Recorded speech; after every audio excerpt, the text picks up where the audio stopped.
Hello, everybody, and welcome to the Night Owl, a show that we do twice a week and where we discuss pop culture, events, and news, TV reviews, movie reviews, and even some gaming news. And here with me, we have Professor R2. How's it going, Professor?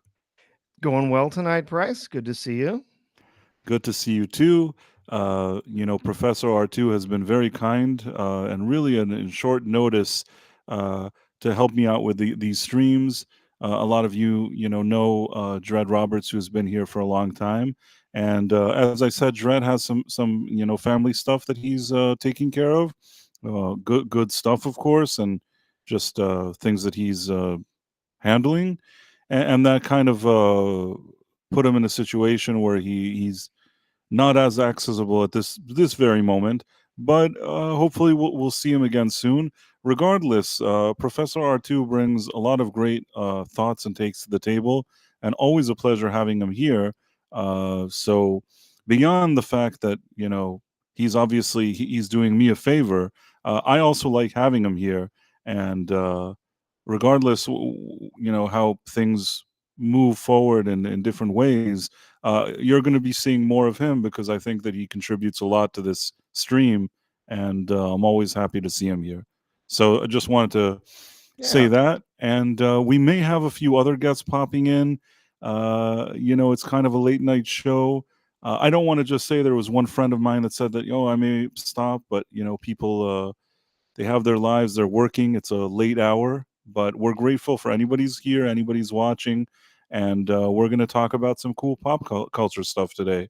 So, for starters, we can start with our first story. If Paramount is on the verge of collapse, and the reason I say that is that there's just a lot of strange things going on with Paramount. Professor Artu, are you familiar with some of this? Yeah, I've been reading up on some of it here and there, and obviously I've just been watching, just watching it happen in slow motion as, just one property after another is kind of failing and falling apart.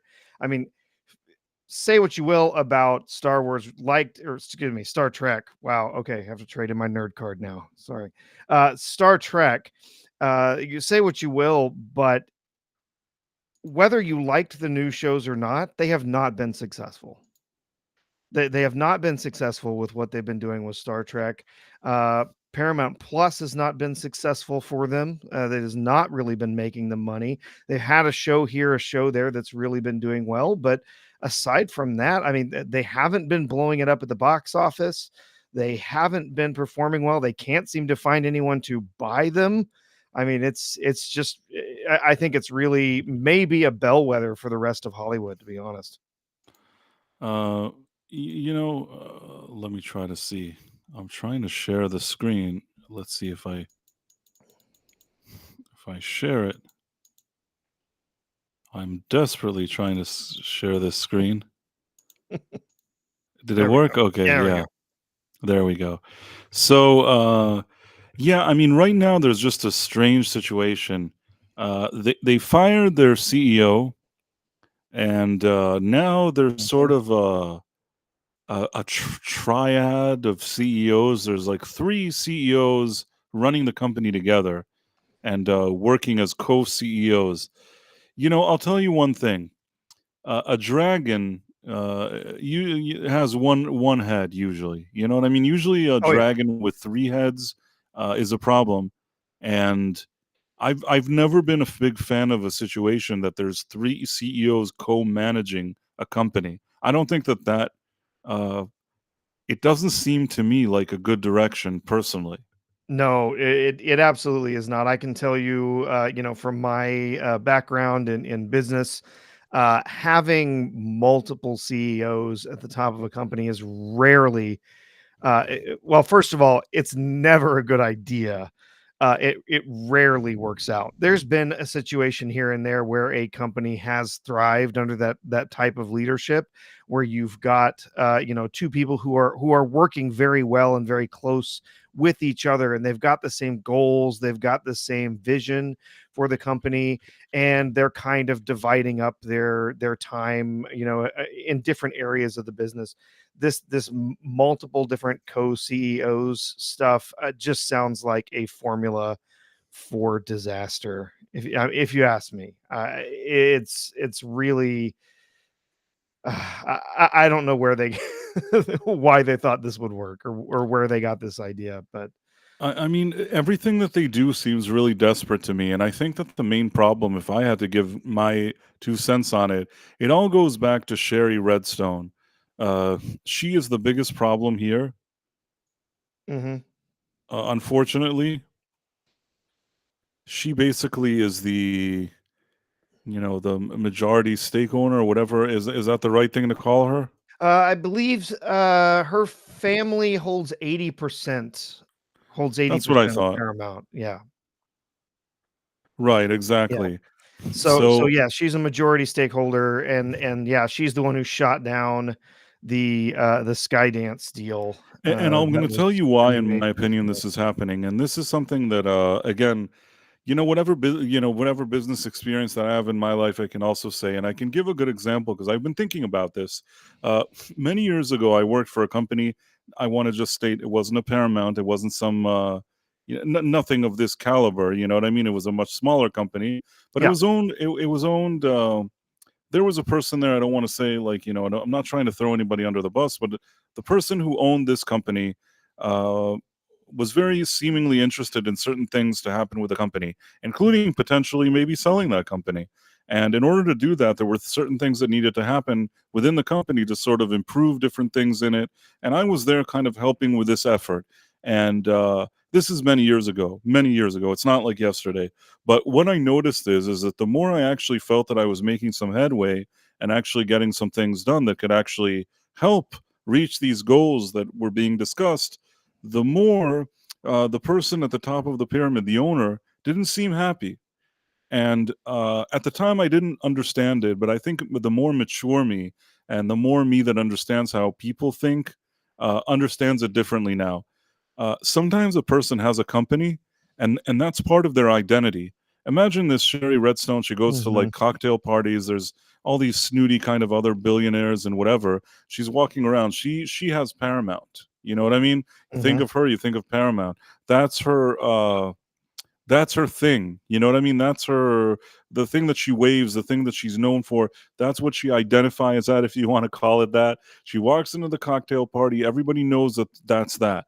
Now, if she gets rid of it, she's no longer, if she owns nothing in Paramount, she's not the same person anymore. She doesn't have that identity. She doesn't have that kind of Paramount used to be a big studio name. Even today Yeah. when it's kind of crumbling, it's a big name. To say like I own Paramount is still, and especially in her mind, a big deal. So I think that maybe there were issues that were like financial issues, and she knows it, and maybe she's looking for kind of solutions and workarounds and mergers and deals and different things. But deep down, she doesn't want to not be the Mrs. Paramount. Do you get what I'm saying? Yeah, that's her company, National Amusements. They, like I said, they're the major stakeholder in Paramount, and I think there probably was some ego involved here. I don't want to give up my baby, kind of a thing. I don't want to give up my position holding this. There were potentially some other business issues. I had read some issues with it. They're saying that perhaps Skydance was actually overvaluing itself. There was some complaint about how much National Amusements was actually going to be receiving in payment, but I'm certain there's some kind of ego involved For here. sure. I'm not saying like, on the other hand, you have Ellison, that other, David Ellison or whatever. So you have other billionaires that are probably like shrewd and annoying and all that other stuff. But I have a feeling that it's not just that. Yes, they didn't agree on stuff and they were annoying each other. But I think that there's something else. And her agreeing to a lot of terms that gives her less control and having her appear to like be running away with her tail between her legs, that is more annoying to her than money losses. A regular person thinks, oh, what about money here and what about money there? I Yeah, think that no matter what happens with Paramount, this lady is not going to be living on the street. You know what I'm saying? Even if absolutely not. Paramount is worth $0 now, Sherry Redstone is still going to be worth a lot of money. And I think that once a person knows that and operates under that assumption, she's like, I don't care. I don't care. I'm going to ride this thing till the wheels fall off. Yeah, You know how sometimes you have like a Honda, like, and you're just they're very reliable, or a Toyota, and you're just like, I'm going to just drive this thing until the wheels fall off. that's what we do. Right. So she learned something from us simple people. Yep. Yep. Yeah. So I Yeah, guess yeah, it seems like, directly as I understand it, her company was directly gonna receive like $2.25 billion for the deal. And there was a total of 6 billion that was gonna be involved with buying different assets and so on. And now that this deal shut down, at one point, Sony, I believe, was interested, but they've backed out. I'm not sure I've really heard anything about Sony's potential offer for Paramount since then. But now I think they may have run out of bidders. I think they may have talked themselves in. Sherry Redstone may have made it so that now the only opportunity they're going to have is just to sell the company off piece by piece. And that's yeah. definitely not the best possible outcome for such a storied, movie studio Right. as And Paramount. that's what's happening now. They've hired bankers to try to look at different assets they can sell. They're like, maybe we can sell BET because we don't really care about that anyways. Yeah. Uh, in addition, they're like, oh, we got to do cost cutting measures. We got to save $500 million. We got to fire a lot of employees. Now, today I was reading articles how they pulled all this old content from all these websites that they were hosting, that you could watch like old clips of the Daily Show or different things like that. Between you and me, I know how some people are like upset and MTV News has like been taken down and all this other stuff. And I can understand why they're all upset. I mean, especially the MTV News thing. But honestly, I don't really need the Daily Show clips from like 20 years ago. I feel like whatever was relevant 20 years ago is not really relevant now. It's nice Yeah. to have. It could be interesting for like an archive, but I don't really need that. And I don't think people are sitting around binging the Daily Show from like 20 years ago. So in that sense, as much as like people are annoyed that they've taken stuff down, I really don't know why they needed it, really, if you ask me. Yeah. That seems rather silly. I mean, who's really going back and watching that stuff anyway? But, Nobody. yeah. You know, I won't say I barely want to watch when it was new, because Yeah, back in the day, I actually think that Jon Stewart was an interesting voice. sure. In the earlier days, I feel like there were times that he knew how to like make fun and poke fun at both sides at an earlier point in his career. And I think that even Stephen Colbert was able to do that. And over time, they just became very kind of very aggressive in their politics. And that's when they shifted from being these more kind of social commentators, satire, to being just like pundits and not so Yep. funny, in my opinion. Yeah, Which really and I want to put more blame here on Stephen Colbert, that really was leading the effort to take comedy and to turn it more into political. And I don't care who you voted for. I don't care about any of that stuff. I mean, uh, I don't judge a person by who they voted for, as long as they're sure. not kind of trying to push all these things on me.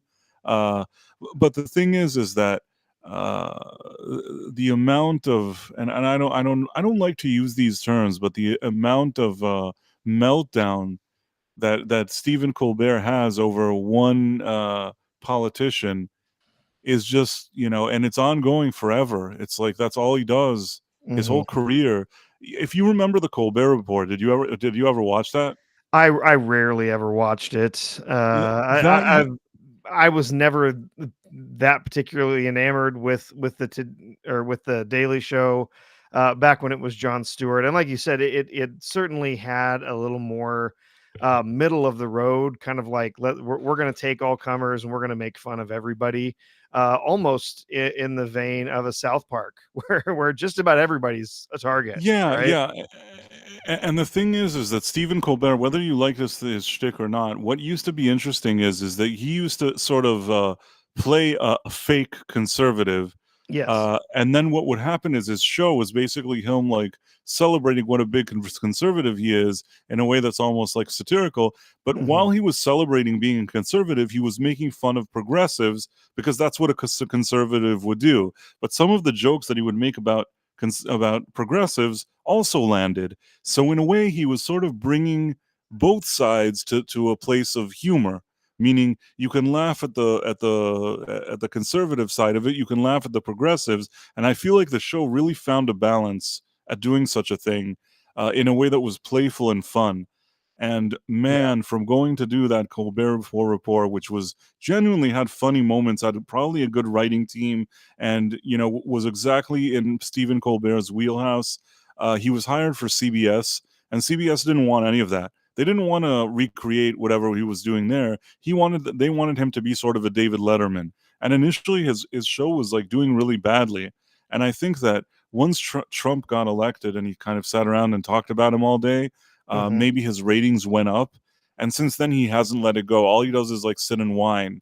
And it's Yeah. like, dude, you're supposed to be the guy that replaced David Letterman.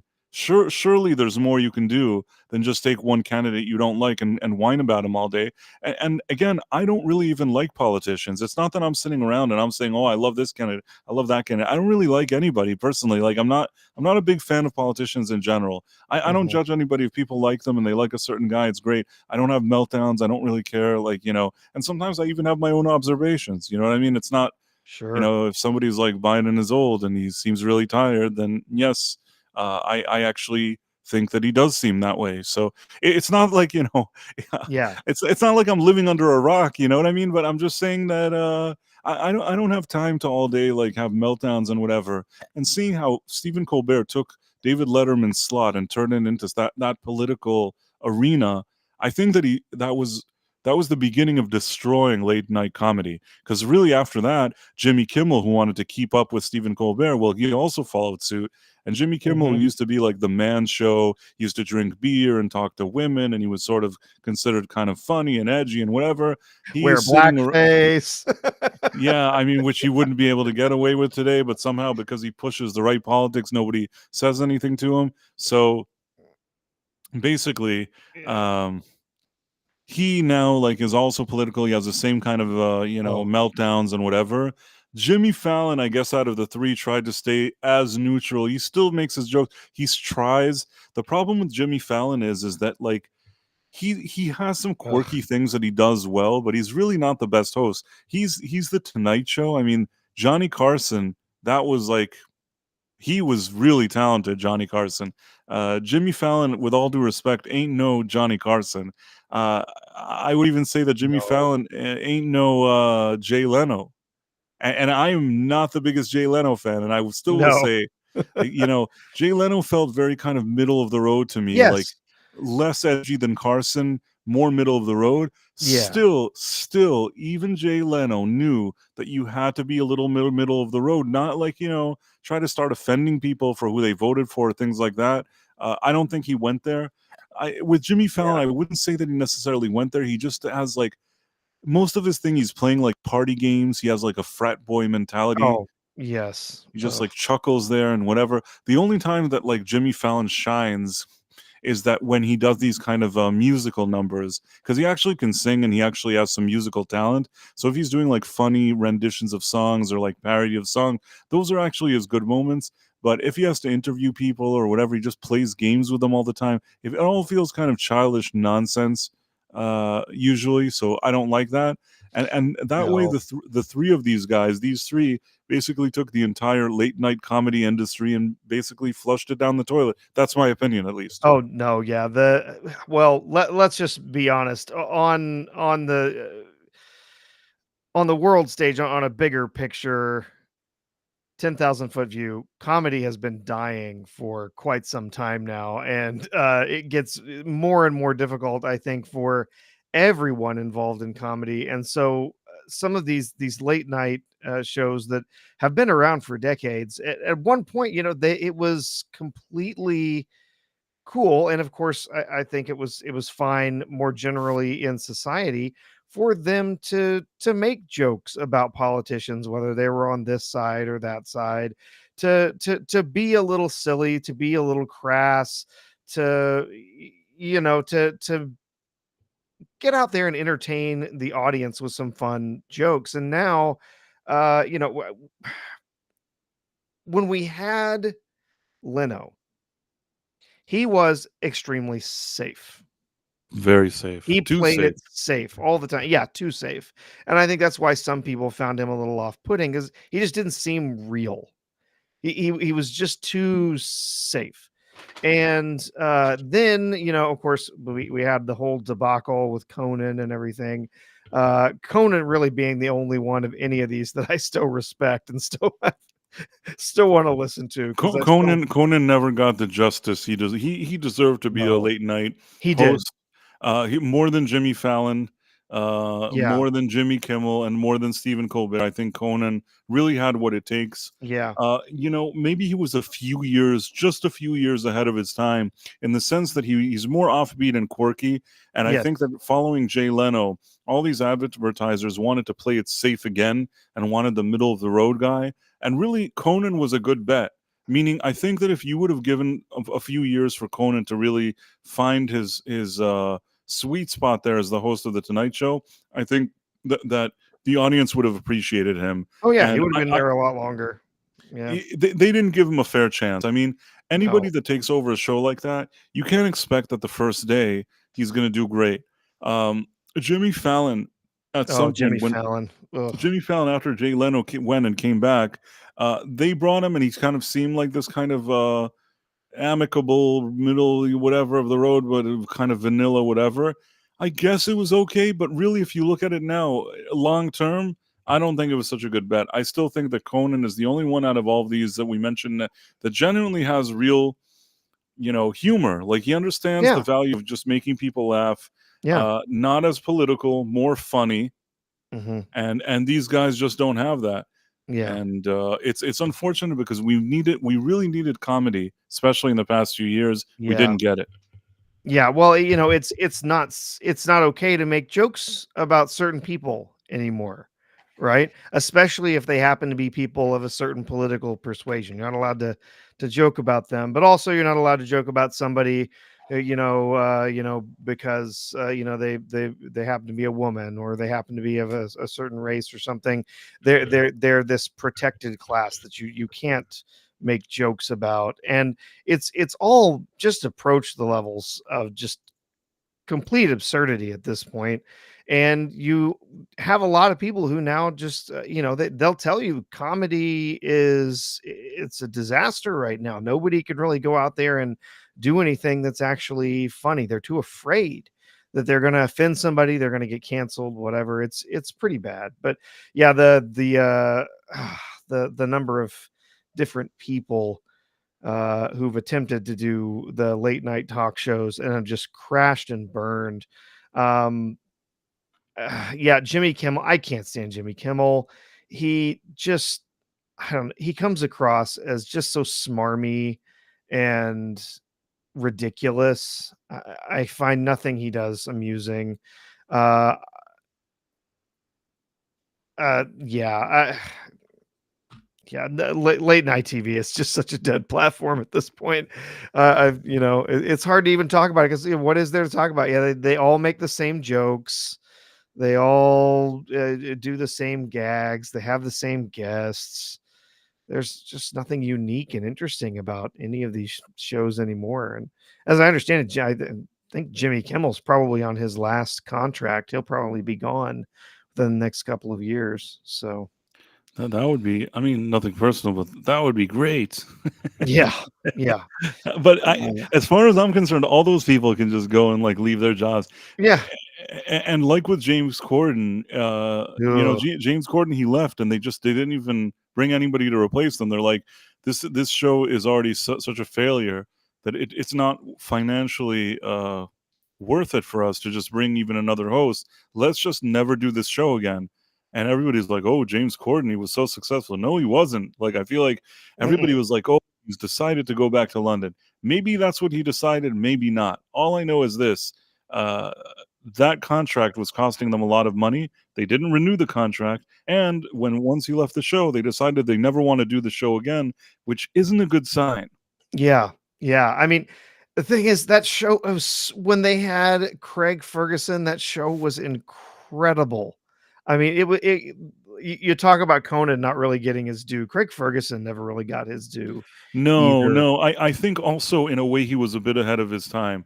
I think that they were the type of quirky, more humor-based quirky people that I maybe a few years after their departure would have been appreciated more. I think Yeah. especially in the past 5 years, their humor would have been more well received, especially if they came at a place that they were really trying to make people laugh. I think that their mentality and the way the humor they had, I think would have been very welcome. And Mhm. unfortunately, we were stuck with the likes of like Colbert, Kimmel, and Fallon, which not on that level. Uh, Yeah. Oh, and still, I'll tell you until this day, even when I see like some kind of old clip with Johnny Carson sitting there, there's something kind of magical about the way he ran his show. Yes, it's not as like truly. high, fast paced as whatever you have today, but man, sometimes you just had a few dudes sitting there. They look like they've been drinking a bunch of Oh, whiskey, they most certainly were drinking a lot of whiskey. drinking a bunch of whiskey, shooting the breeze in a way almost like a bit like what you and I are doing now. You know what I mean? Yeah. Not that I'm saying that we're drinking whiskey, but I'm saying like there was something just very kind of relaxed and very kind of genuinely amusing. You know, things would just go off the rails. These, conversations that today everybody would be offended. You know what I Mhm. mean? Like just Oh, things yeah. would happen there. It was just unique and interesting, Oh, yeah. and we don't get that anymore. I think that No. today if somebody wants to feel more like authenticity like that, if you want to call it, I think they have to watch YouTube. I don't think they can watch it on a late night show anymore. Where Jimmy Fallon, oh, I just want to play a game with you. What Yeah. happens if I take a pie and push it into your face? Can you tell me what flavor the pie is? It's like, dude, shut. You're a grown man. Shut the fuck up already. You know what I mean? Like, what do you want now? You you have like a guest. Interview your guest. You dumb dumb. Nothing personal, but you know what I mean? No, yeah, no, yeah, Jimmy Fallon, I think I've watched a single episode since he took over. It's Actually, I recommend you not see my thing. more just so you know what I'm talking about, you know what I mean? Like, I feel like you need to suffer more in order to really, like, fully Okay, understand the situation. yes, I need more suffering brings knowledge. So, yes, Yes. I will have Sometimes you to have to suffer for your knowledge. yes, it's very true, very true. So, Yeah. go watch Stephen Colbert, watch, Jimmy Fallon. I'm suffering just thinking about it. And watch Jimmy Kimmel. This week, watch all of their shows, like, every night, even, like, DVR them, I don't know what. Watch it. Yeah, I think back to when I would stay up late at night, kind of sneak up to get to watch shows like the Late Late Show with Tom Snyder and get to watch Carson and you're right. There was something just magical about those shows back then. How the stars were loose and willing to talk about stuff, and they were all in it together, and they were trying to make this fun, opportunity to kind of present themselves to the audience instead of being a character. Really, really kind of show who they were. Yeah, sure, they were there promoting movies and stuff, but Yeah, they were promoting it, but there was something a little bit more like, I don't know. In some cases, I feel like conversations were actually developing in an authentic way. I yes, don't think authenticity is what I was Yeah, thinking of, yeah. yes. I don't think that every single thing was planned. Today, like, when it was one of those, you see Ariana Grande or something on Jimmy Fallon, she's already holding her album and they're plugging and everything feels like a bunch of publicists prepared everybody in advance for the dumb crap they're going to be talking about. I never felt that way with the Carson thing. I feel like I said, I feel like I don't think PR publicists could have been working with Carson like that. I think that he was drinking a bunch of like I said, like hard liquor, and somebody rolled a camera and he would sit around with Ed McMahon and they'd tell their jokes and do whatever. Oh yeah. And then you also had the wonderful interaction of the guests that were there at the on the couch at the same time. Yeah, they had multiple guests, some people that have nothing to do with each other just sitting there, and, like, I feel like that's also lost today in these shows. They're like, "Okay, we have to bring this guest, then that guest." Once in a while, maybe they have a situation that there's a few that interact, but a lot of the times they wanna just bring that one guest and have him talk about his projects and what his publicist told him to say and, peddle the political points they want, and between all of that, it loses its edge, and, yeah, I feel like, he had this kind of natural charm, Carson, that Absolutely. you can't buy that. You can't buy it. It's just, people said that he was a complicated person. Maybe he was, and maybe he Mhm. used to drink a lot, and maybe he was a womanizer, and I don't know what. But let me tell you, when you rolled the camera and he let them sit there and Oh, talk to his pals or whatever, I think that he did a good job. yeah. And he had an incredible rapport with the people who would come onto his show too. Yeah. Yeah. I I think mean, it was once in a while, there'd be, like, political things that they'd annoy him, sure. and then he didn't want to invite them, and he got pissed off, and, like, a lot of things behind the scenes. I assume that the guy was, probably not an easy guy to work with, but you know what? Back in the day, you had a lot of situations where you had guys that weren't easy to work with, but then when you actually saw what they were doing great stuff. Hmm. At least the payoff was they were difficult to work with, but their work was good. Yep. Yep. Like Bill Murray, Bill Murray, oh, he's so difficult. He was been difficult for years and all that. True, but like if you have a movie, I've seen movies that like didn't have a chance to even be movies, but you throw Bill Murray in there and he just gives it that little something that you need in order to make that a movie. Oh yeah, yeah. Like Bill Murray is a classic example of that being rather difficult to work with. If I remember the story correctly, on Ghostbusters, they had hired him. They had basically said, "Yeah, you want to do this?" He shook, kind of sort of a handshake deal. Yeah, I'll be there, whatever. And nobody heard from him for months until the day they were supposed to start shooting, and he just showed up. I totally believe it. I totally believe it. Bill Murray is like eccentric, crazy guy. Look at the movie Groundhog Day. Oh I yeah, think that Groundhog Day in the hands of like not Bill Murray and not Harold Ramis. I think that the combo of Harold Ramis and Bill Murray, even though I know they fought on the set of this movie and they had disagreements, but you know what? Even those disagreements must have led to something good because I love that movie, and sure. I Oh, feel it's like great. I feel like you need Bill Murray for that movie. I don't watch that movie and think, oh, this would have been so good if like George Clooney was in it. Like you need Bill Murray to be in that movie. Yeah. Yeah. So That's yeah, I mean, and back to what we were saying, how do we get to this? Because I, Paramount I wanted. I I don't know. Stream of consciousness, but hey, it's You know what? You know what? It's all fine. That's what these late night streams are for. That we kind there of you like go. talking about interesting things, and hopefully, some people will enjoy what we're talking about as well. Uh, Somebody spicy sweet lol. Y'all ain't even trying. uh, I don't know if she's talking about us Yeah. or the comedians, but Oh yeah. if it's Yeah. us, then Spicy Peach, I apologize for that. But we're trying our best to have Oh, an we're trying. interesting. We are trying, and we're trying to actually have like a more. We want to have that kind of authentic conversation. You know what I Sure. mean? But it does tie back to what I was saying about Paramount. That basically they're going and they want to delete all of the old like Stephen Colbert and Jon Stewart stuff. Which, as far as I'm concerned, I don't really care about it. I know some people were whining about it today. The bigger problem is I don't know what's going to happen with Paramount moving forward, especially with the leadership of Sherry Redstone. I Mm, understand, and if I had to give my analysis of what's happening, and even some of the stuff that I was reading, she's trying a bunch of different things. Maybe she sells a little bit of this stock to try to pay for that loan. You know what I mean? A few assets here, and then because there's all these terms and all loans coming to term, and all these things that Paramount owns like a ton of money. So she's probably thinking maybe if I sell this, I can start paying back the loan. I can do this. I can do that. They're just all kind of stalling and buying for time here.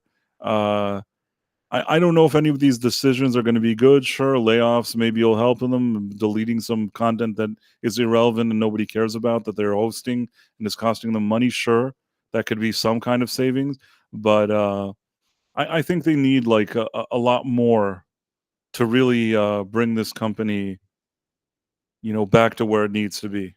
mhm. Yeah, and I was curious because like I mentioned before that Sony had potentially made a deal, or was making some potential overtures to buying up Paramount. So I was curious what had happened with that deal. So I surfed around a little bit, and it seems like really it was just in the earliest stages.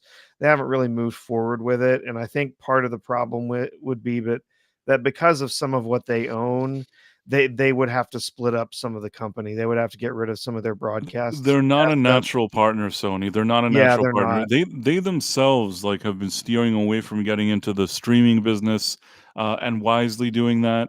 I think Yeah, that trying to, like, take a hold of Paramount with all of its, things, would be a problem. I think that at the time, one of the reasons this Sony thing was being pushed. So sorry. it's okay. I don't know what's Yeah.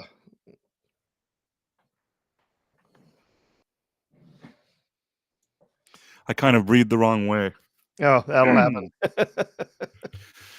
It doesn't usually happen to me, it's weird. That's Yeah, some of the authenticity that we were there talking you about about here in the night owl.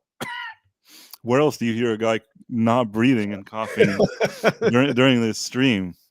I got my But inhaler right here, so, I actually yeah, I should have one, but I yeah. don't. And, what I was gonna say was that, we're we were talking about Paramount, right? Yeah, yeah, Sony not really being a natural Right, partner. they were kind of a red herring, Sony. I feel like Skydance was the real deal. I think that actually had a chance of happening, and I feel like the second that there was mild interest from Sony, a lot of people from the Paramount camp probably really pushed into the press. Sony's expressed serious interest. I never felt that their interest was serious. Maybe, maybe there were a few things they wanted. Maybe they wanted to buy certain assets, and they're like, "Well, we'd buy this." You know what I mean? I don't think that it was Sure, something that they wanted everything from day one. I don't think that it's something that they wanted.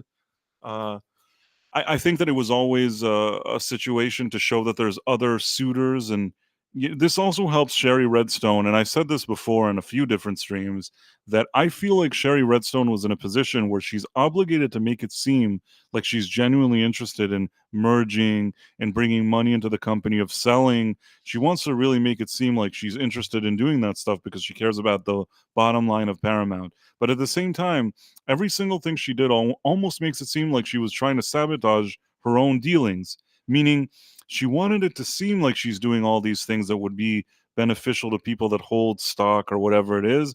But really, it's what I said before. In my opinion, she wants to go to these cocktail parties with all the billionaires and say, yep, yep, Paramount, we're working now. We have a completely new plan now to put it on a new path.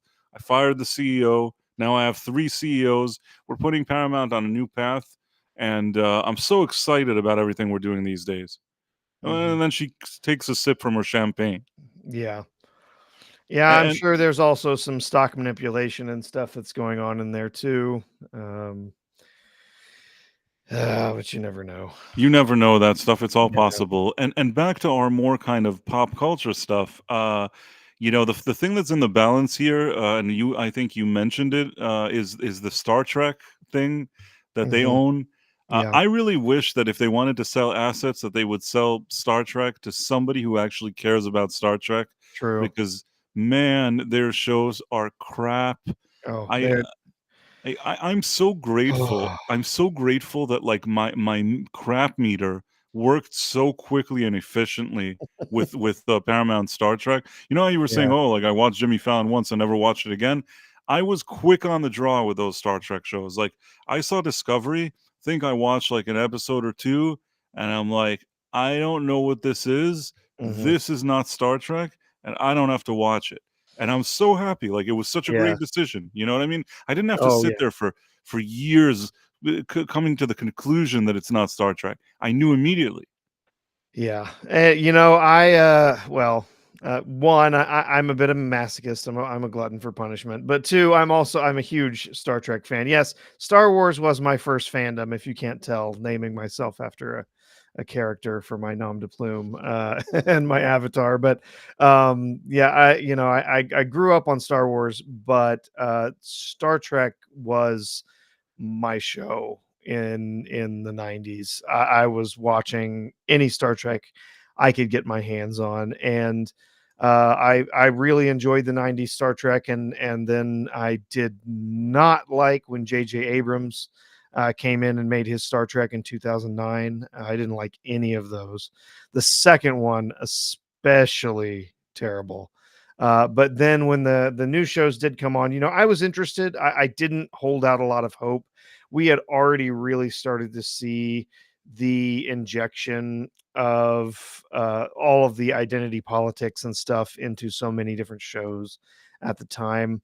And so I really wasn't holding out a lot of hope for it. And yes, it was awful from the start.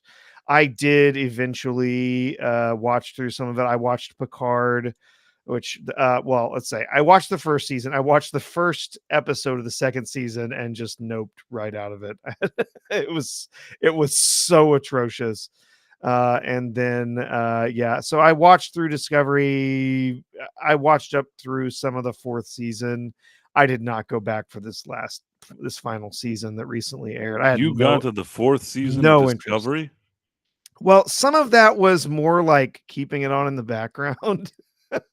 I'm telling you that I think the first season I Um, watched like 2 episodes and I oh was yeah. done. Oh, it was awful. It was absolutely awful. But here's the thing, that a lot of the Star Trek shows really have had some pretty terrible first couple of seasons. I mean, Next Yeah, Generation, the yeah. first Oh, couple of okay. seasons were I agree with you. You have the yeah, Next Generation. The first season wasn't exceptional. yeah, I still until this day I started watching Voyager. I've seen all the Star Trek shows, like every episode. The only yeah, one that's still kind of a problem for me. At some point, I didn't get a chance when it originally aired, and at some point I watched maybe I don't even know if I watched a full season of Voyager. And yeah, man, that one is a difficult one to get through. Everybody's like, "It's so great, it's so great, you have to watch yeah. it." And man, is it difficult. And I No, know that it's it's supposed to not get great. better. I know it's supposed to get better, It but it doesn't. It doesn't. it doesn't. No. Like, I like That to enter. see, so Sorry, go on. Yeah, yeah, so Next Generation, I was kind of into Next Generation. I I like the Next didn't Generation.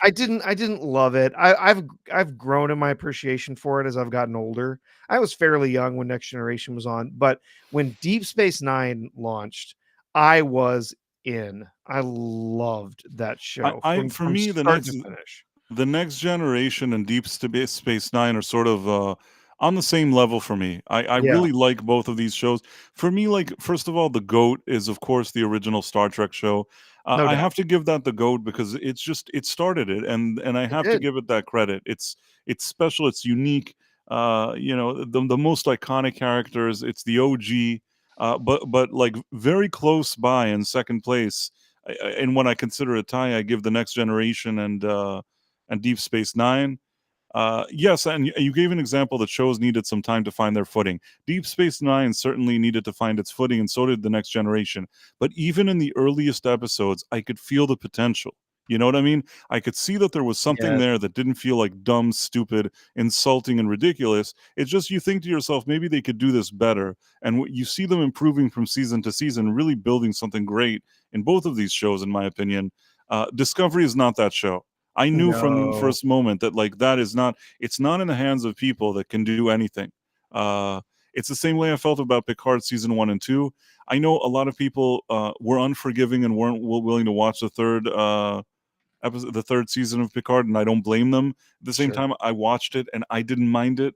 I didn't Yeah. think it was perfect, but I thought that it was at least an effort to make something that wasn't crap. It Uh, was, yeah, and I think we got a bonus, sort of a benefit there from the first 2 seasons having been so terrible, and especially the second season having gotten such dreadful viewership. They were basically willing to let Terry Matalas do whatever he wanted, when it came to making the 3rd season, and he really wanted to make an overture, a callback to what Next Generation was at the end of its run, right? He wanted to bring those characters back together, and he did. He brought them back together, and although there was some corny bits with bringing back Data as like half human or something, I don't know, it was weird, but overall, he really did make a show that was quite respectful of previous material, where what they had made with Discovery was just this identity politics driven drivel. Every episode was just speechifying and crying. It was atrocious. And then they made Strange New Worlds, which the first season was respectable. It was not great, but it was respectable. And then you got the second season, and it just went straight downhill. Somebody in the chat mentioned the musical No, I didn't even need episode. to get to that musical. I watched like Oh, the first few episodes of the same thing happened. People said should really give Strange New Worlds a chance, and I watched like the first two episodes, and I said to myself the same thing I said after Discovery, the two episodes. I said this ain't Star Trek. I don't know yeah. what this is. That guy, I remember the original Pike from Oh, yeah. the unaired pilot or whatever it is. Yeah. The Cage. The Cage. Yeah. The Menagerie was that's when they repurposed the Yeah. footage or The Menagerie, that was when they repurposed it and right, they right. weaved I it into know, the story of a and two-parter. in Yeah. color they did it. Yeah, okay. I Yeah. now I got you. So the Cage, I like that. I thought that was I know it's like it's not the official show, but you know what? I like that pilot, and I Yeah. actually liked Pike. I think that like the way Jeffrey, what was the name of that actor? Oh yeah, it's Jeffrey. Oh gosh, I could be wrong. I thought his name was Jeffrey, but you know what? Jeffrey That Hunter. Someone in the Jeffrey chat. Hunter. Yeah, Yeah, that's so right. I think that the way he portrayed Pike, he was this like strong and silent type. He had a little Mhm. more edge to him. He looked a little more rugged and adventurous. Then I started watching this Strange New Worlds. This guy Anson Mount, whatever you want to call him, he looks like he works at a salon where he's a hairdresser, and from the first moment, I said to myself, "This is not giving me Pike vibes. This looks. He should work in a salon, like that. A salon maybe like Sure. in Soho in New York, in New York City. I think that's where Anson Mount looks like he works. When I look at him as Pike, just that hairdo or Absolutely. whatever it is, none of this. But it's not just the hair. He's so chuckly and annoying. I don't know. Not something about it. It doesn't give me that vibe. And Well, from the first moment, I didn't feel it. From the first moment, I felt I yeah, don't like this. I don't like what they're doing. I'm not buying this. This is what I said the first moment. But people were like, "Don't you like him? He's so great." No, I don't. I don't like it. I mean, I have nothing personal. I don't know Anson Mount. Maybe he's the no, yeah, greatest thing since apple pie. I personally don't see him and think this is a great Captain Pike. And people are like, "No, he's the saving grace of this thing. He's the bright spot in this whole blah blah." I don't care. I don't know. He's not my bright spot yeah. Well, personally. they were right in one sense, and that is he was the only person on screen worth paying attention to. But he was not the same as the original Pike. And what's hilarious is that really I thought he was about the only thing worth watching in the first season. Like him or not, he was really the only person there giving a really strong performance, or at least uh, one of only a few. And they almost completely sidelined him in the second season.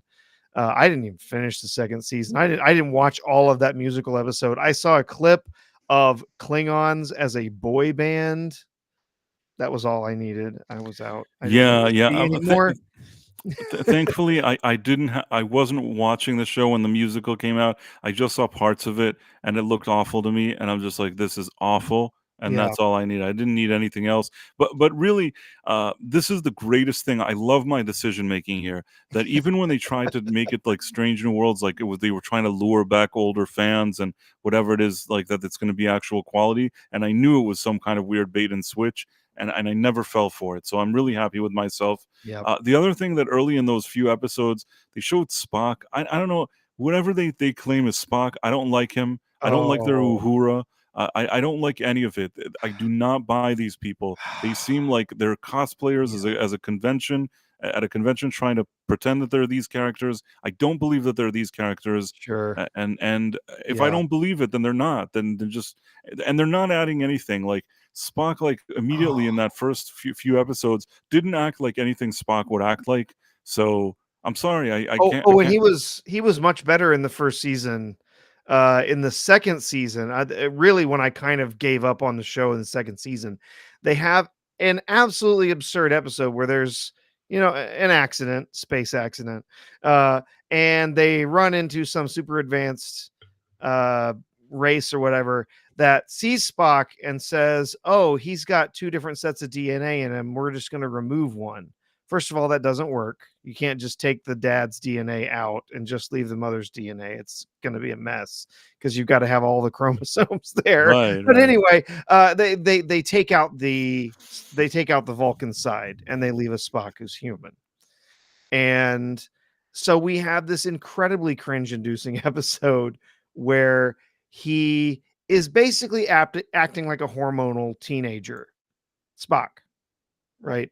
He hasn't lost any of his memories.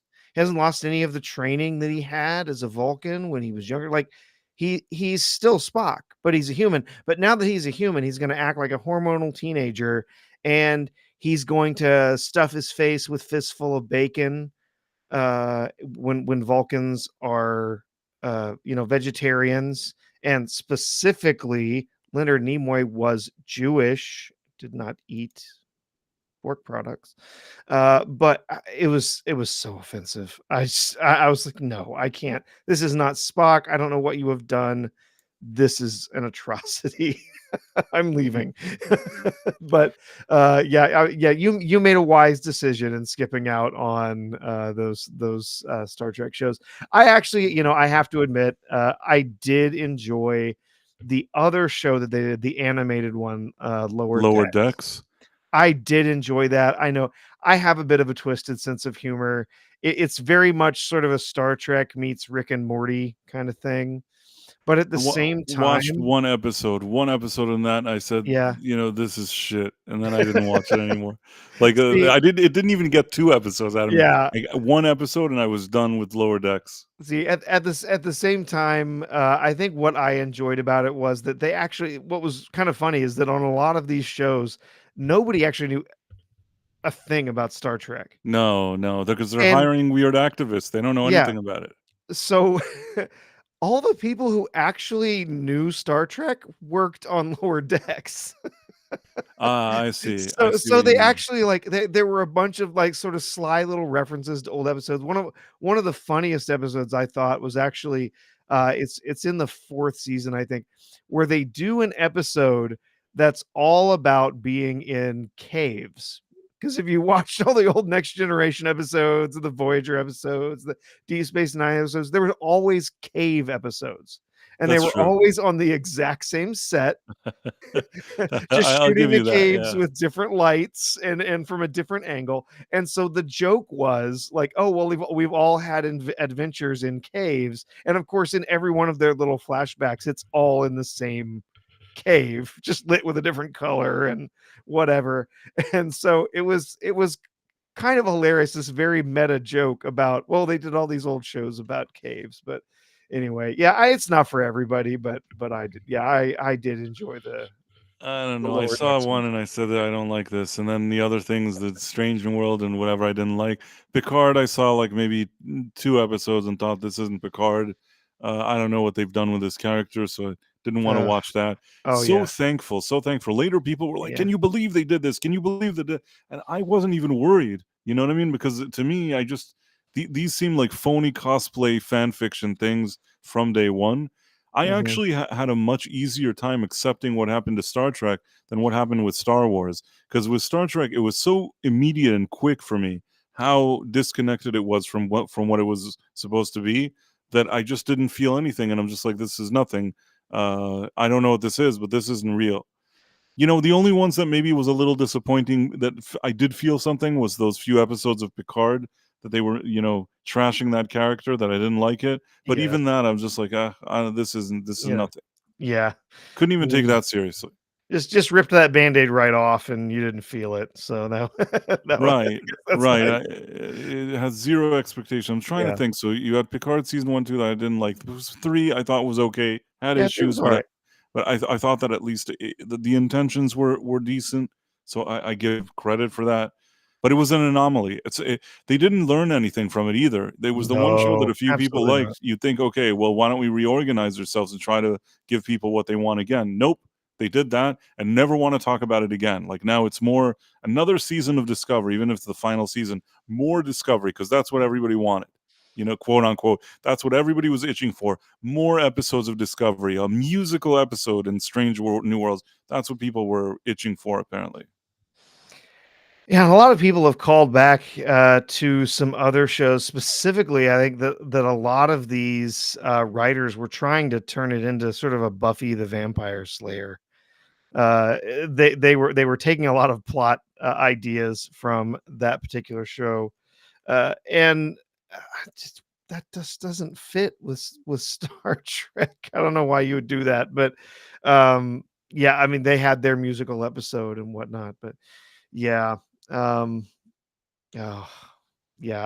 I really wish of all the things that Paramount has, they've got an enormous library of tons of classic films. I think those have to go somewhere. Somebody's going to pick those up. Some studio's going to get the rights to those. They do have properties like Top Gun. Perhaps they could do something with that. They've got specifically the IP of Star Trek, which I think you know I think there's a lot of people out there itching for a really good Star Trek show. If they could find a way to get that into somebody's hands. I mean, people Uh, were hoping they do Star Trek Legacy. There were people talking about that, but then they didn't give Terry Matalas. This really, you have to see. We were talking about Sherry Redstone about bitter people with egos, or mhm, my opinion that that's what she is. I mhm. think very similarly of somebody like Kurtzman. He saw that like Terry Matalas came, did something good. He could have at least pretended and said he did initially. Like he went to a few of those premieres and said, "Yes, season 3 of Picard has panned out exactly as I had always planned." It's like, dude, you didn't plan anything. You're such a jerk. You're such a jerk off. You didn't do any of this. But he still went around and tried to sort of like take credit for the thing. But you know what? He could have then said, okay, you know what? This worked out well for me. Why don't I give Terry Matalas this other show and just say that this was always part of my vision, and you can let him do something? But he won't even let him do that. You know what I mean? Like, yeah, his ego came into the fold. Like, I don't think that Alex Kurtzman was happy that at the end this Terry Matalas thing worked out well. Mm. Yeah, I mean, I'm glad we got that one season of an enjoyable television. Yeah, not without its problems, but enjoyable. At least they You got had to see the old. the whole next generation crew, which Yes. thankfully were still around to do this. They're all on the Enterprise together. And Mhm. man, I don't care what you say. You see that and you hear the music and they're on the thing. Come on, it's worth something. There was something there. It was hard to see that and not feel something at least. Exactly. Yeah, and it's honestly, when you talk about Star Wars, that's the thing they missed the most. They missed that opportunity to bring those three central characters, Luke, Leia, and Han. That's all that was needed. They missed the opportunity to put them back together and let them have one last adventure. Yeah, Uh, and also I would have been happy to throw in Lando into the mix. Lando, sure. C3PO, R2D2, give them something, even if like there's a few different plots in the movie and one of them is theirs, or there's something that they do in the movie, give us something. You know what I mean? Uh even the way like in Afterlife had like Ghostbusters Afterlife, I won't say that the role that the original Ghostbusters played in that movie was anything significant. But when you saw them, they were all together and they really did Yeah. something kind of touching. And it was nice to see that ending. And you know what? It got the job done. And it got the Mhm. job done with fans. And with Star Wars, it's not that they didn't try, they never wanted it. They wanted the opposite of what the fans wanted. They've wanted that from day one. And it's been that same way until now. And even now, they're not learning any lessons. There's no lessons that will ever be learned, in my opinion, as long as Kathleen Kennedy is the president of Star Wars. I think that The only way that something will happen is if you remove her, remove the Disney agenda, go back to doing anything. But it's kind of too late at this point. uh, Star Wars will never be what it was. There's nothing that Nope. could fully turn back the clock and make it what it was. Star Trek still, some people argue with me on this, but I think Star Trek still has a chance if you take it out of the hands of, like, the people of Kurtzman or whatever, and you just let some people do, like, how there was different Star Trek shows and you just let them do another Star Trek show. Yeah. There's a way of doing one without ruining the characters. Definitely. I think you could do any number of things. And I think the biggest problem is they just keep uh with Star Trek, it feels like they just keep wanting to go backwards. Let's go, we'll tell the story of this thing that happened in the past. Stop it. Move forward. Move forward to a time when we haven't told stories before, and find a whole new set of people to tell those stories with. There don't need to be callbacks. There doesn't need to be connection to other series. If there is, bring that in season 3 or 4 or something. Establish some new characters, explore who they are. Get back to what Star Trek always was at its best, which was essentially a morality tale in space, where we get to, through the lens of science fiction, examine the human condition. That's what Star Trek was. That's what Star Trek is and should always have been. And it's completely lost the plot when it comes to that. So yeah, And speaking of morality, I want to read a few words from our sponsor. Hold on one second. Uh, It's time to say goodbye to Starbucks and say hello to Rumble's 1775 coffee. Unlike other brands, this is a coffee that backs free speech and is unapologetic about it. Visit 1775coffee.com. Use the promo code Studio40 to get 40% off on any coffee subscription. The coffee comes in medium and dark roasts. It also comes in pea berry, which is similar to Kona coffee. In other words, this stuff is premium. Click the link in the live chat or the description. You can also go directly to 1775coffee.com and use the promo code Studio40 to get 40% off today. And on that positive note, we should continue discussing what's happening with sure. Paramount and Star Trek. Yeah, yeah. Uh, I mean, honestly, I think you might need a stiff cup of coffee to get through any modern Star Trek. For It's sure. Did I miss any? Okay, we were talking about the movie. So here's what I'm going to give my honest opinion. The first time I saw that J.J. Abrams, the first Star Trek movie, I didn't think much of it. I wasn't like a huge J.J. Abrams fan. I don't think I ever was, and I wasn't then. I watched the movie though, and I thought that it was all right.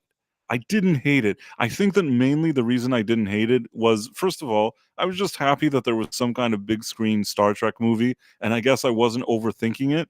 And the other thing is that I like the cast. I thought that the casting was really good for that movie. I thought that Chris Pine was a suitable modern day Kirk.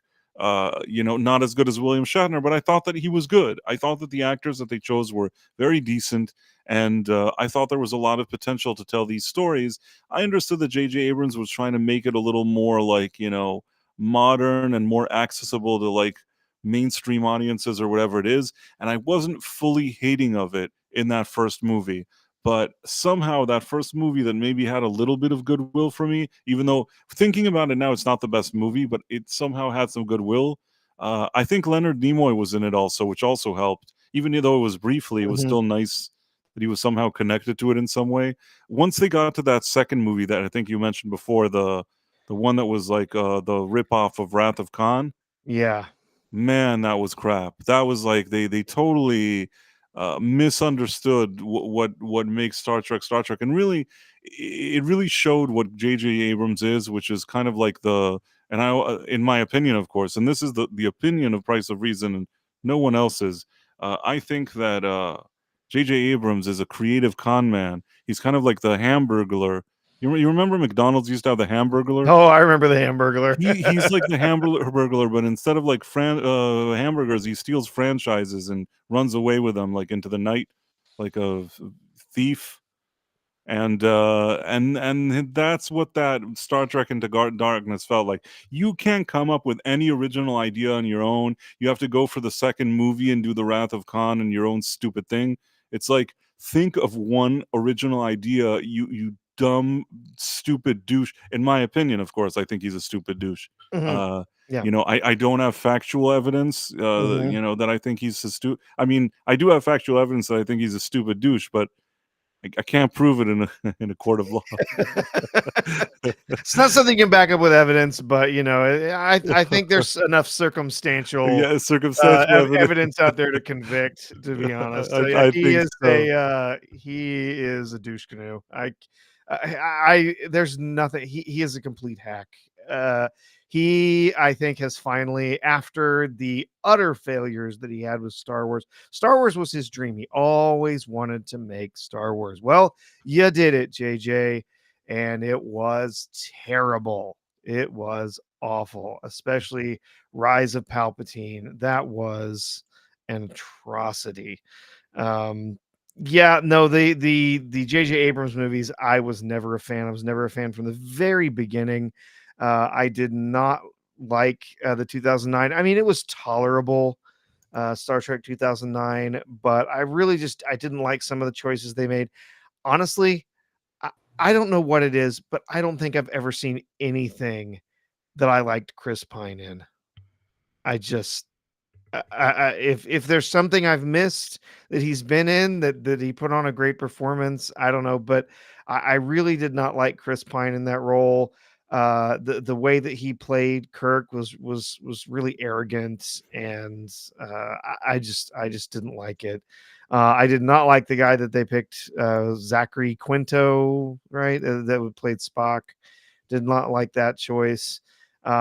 But the first movie was relatively unoffensive. I think I've only seen it once or maybe two or three times.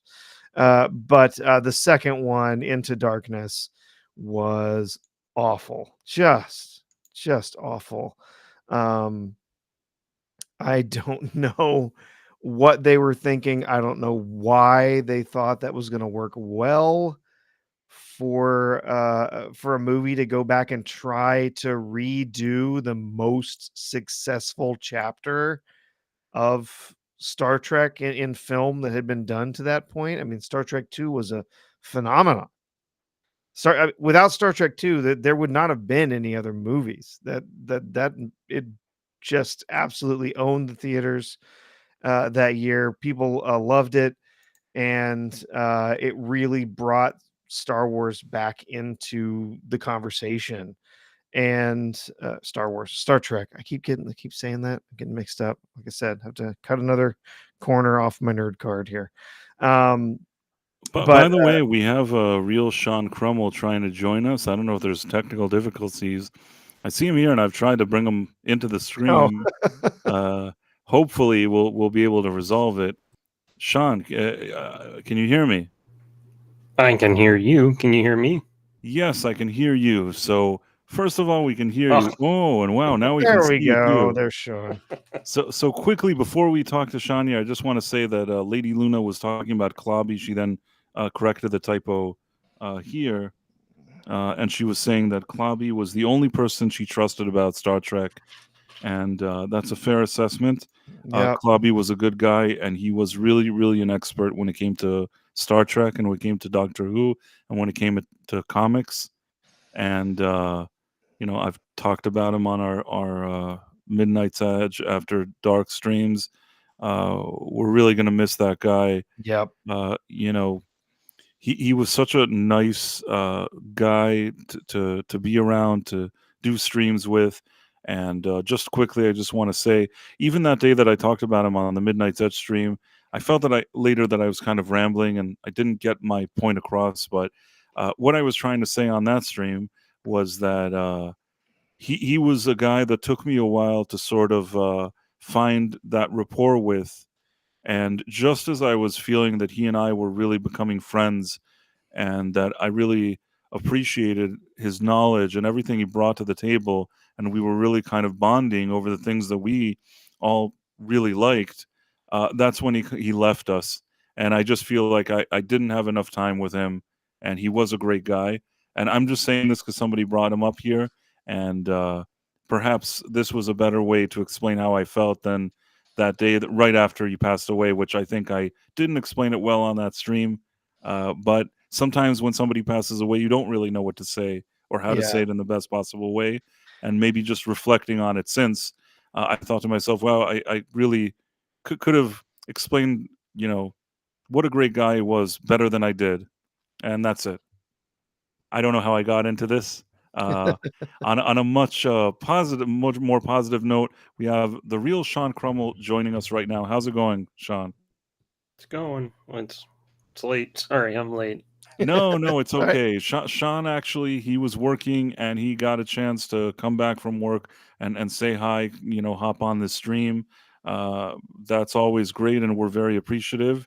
And in addition, if you're not familiar with Sean, he's an artist. He has his own sticker collection, which you can find at realseancrummelart.etsy.com. Mm-hmm. I did it. You And then in did. addition to that, he did has it. his own channels and all Twitter and all that stuff. Professor R2 has that as well. You should always check out what these guys are doing. You just make sure you're on top of what they're doing as well, because they have great content, and you should check it out. So we were Sean. We were talking about how Star Trek is crap, and how it was ruined. And we were at the point of talking about how J.J. Abrams, that first movie, he somehow got away with, but by the time he came around to doing his phony Wrath of Khan remake, that's when you really could tell that J.J. Abrams, in my opinion, is a hack. And I was explaining to our Professor R2 that I think that he's kind of like the Hamburglar, but with franchises. He just kind of goes around like that McDonald's hamburger thief, Yeah, I and gotcha. just runs around, grabs franchises, ruins them. And didn't he make a noise? What did that happen? Did he go rabble rabble? Was that like Yeah, rubble, rubble. that's J.J. Abrams, rabble rabble, like Rabble, runs rabble. around You never with all hear that from stuff. him anymore, though, right? What'd Has you he say? been? You never hear him doing or working on anything anymore. I think that like the jig is up. Basically, at the end, and especially after Rise of Skywalker, I think that it sort of pulled. There was a Wizard of Oz situation like with him that people thought, "Wow, it's J.J. Abrams." And after that Rise of Skywalker movie, I think people understood that like that means that it's shit, and like he hasn't been able. Every single thing hasn't been going well for him, and you know what? That's he deserves it. In a personal late night moment, I can say that one time in my life, and unfortunately, I can't really explain why. There's one time in my life that I had some kind of very minor interaction with J.J. Abrams, and he annoyed me.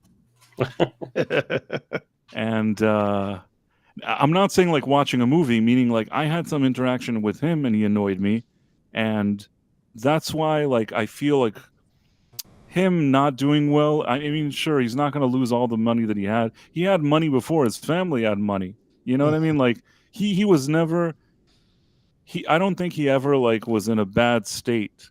He grew up where his father was a successful producer and his mother was also some other, elite whatever that they used to hang around. At age 16, he sold his first pilot because his father called somebody and they greenlit his stupid crappy crap. So I don't think he's ever going to live on the street. So not that I'm wishing for him to live on the street, but I'm just saying like it's not like he's suddenly going to be in the poorhouse, in my opinion. But it's still nice that a guy that probably thinks he's so awesome and so great and has built such a great brand, suddenly nobody wants anything to do with him. All of his deals fall apart. All of his shows fall apart. Nobody wants to greenlight anything. Things that were greenlit now are canceled. He can barely get anything off the ground.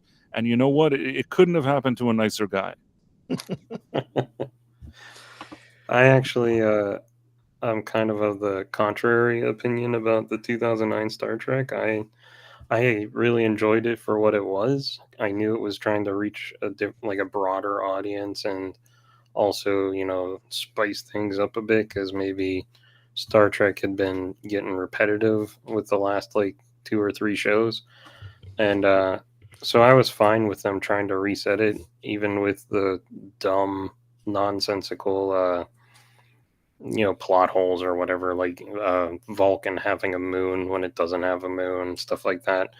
But then the second movie came out, and I was like, they really need to, like, everybody was like, they should do Wrath of Khan, and I was like, that is exactly what they should not do. Like, you're in a new position, you're in a brand new universe.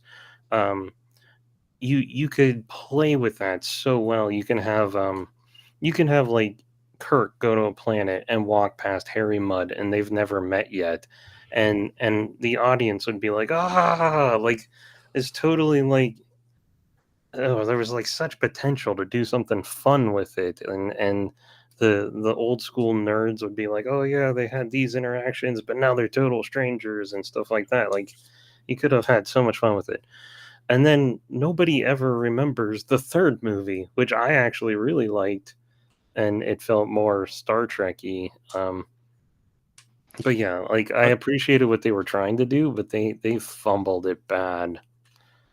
I'll tell you what. I think that before you arrived, I was saying that the first J.J. Abrams movie, at the time when I saw it, I didn't hate it. I also understood he was trying to do something for more of a mainstream audience. I also wasn't aware with J.J. Abrams and all of his shtick. Somehow that movie, that first movie, I didn't find it offensively bad.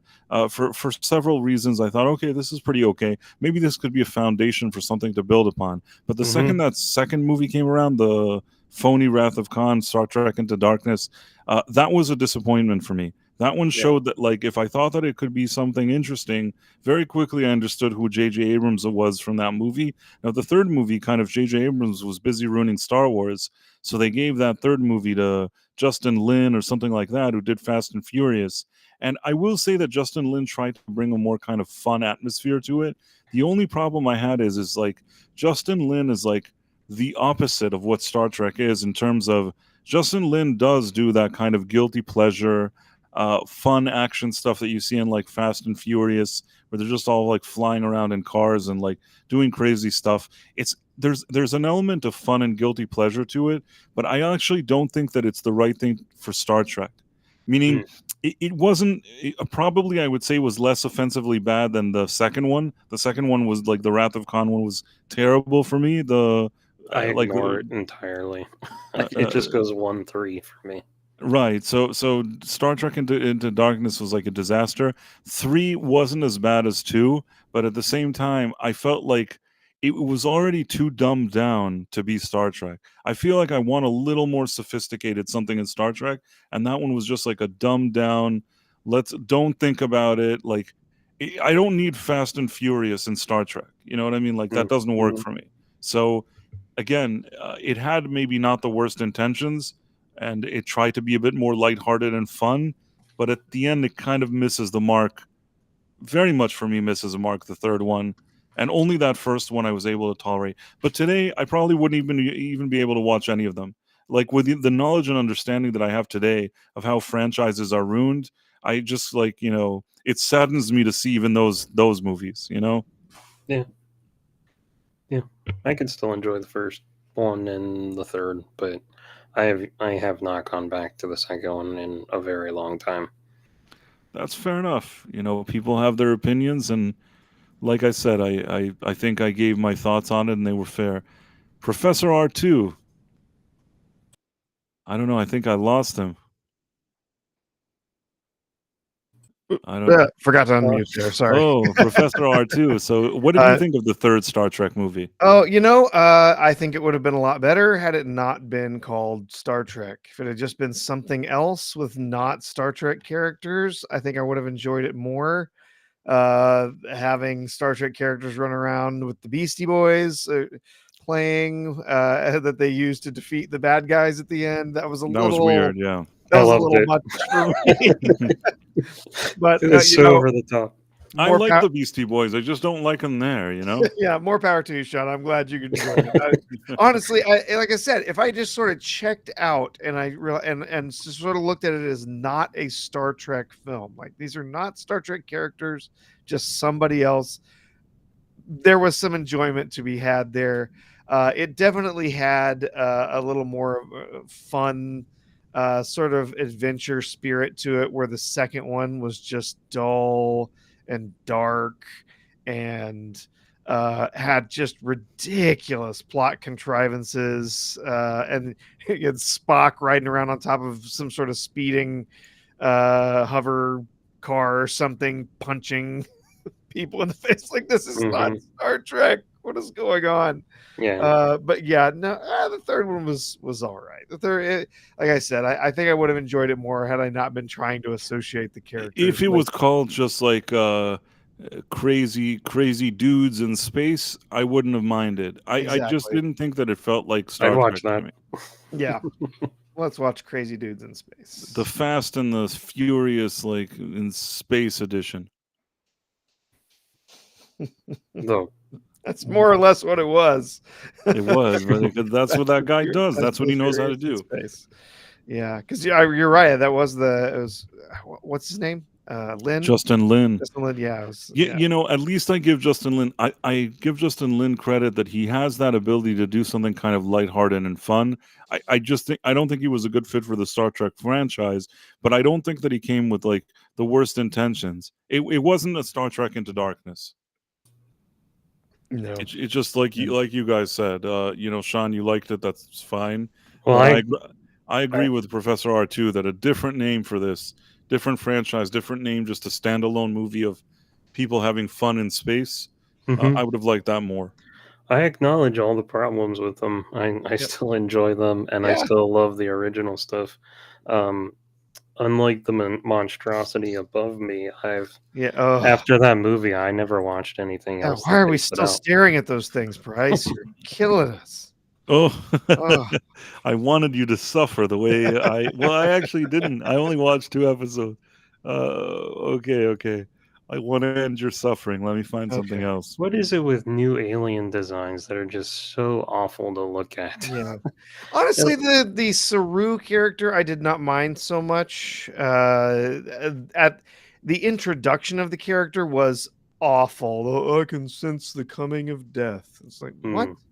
Your whole, like, what you do is you can tell you're about to die. Okay, sure, whatever. But I have the superpower to grow my fingernails really fast and really long. weird, and have really strangely sort of phallically shaped fingers. Yes.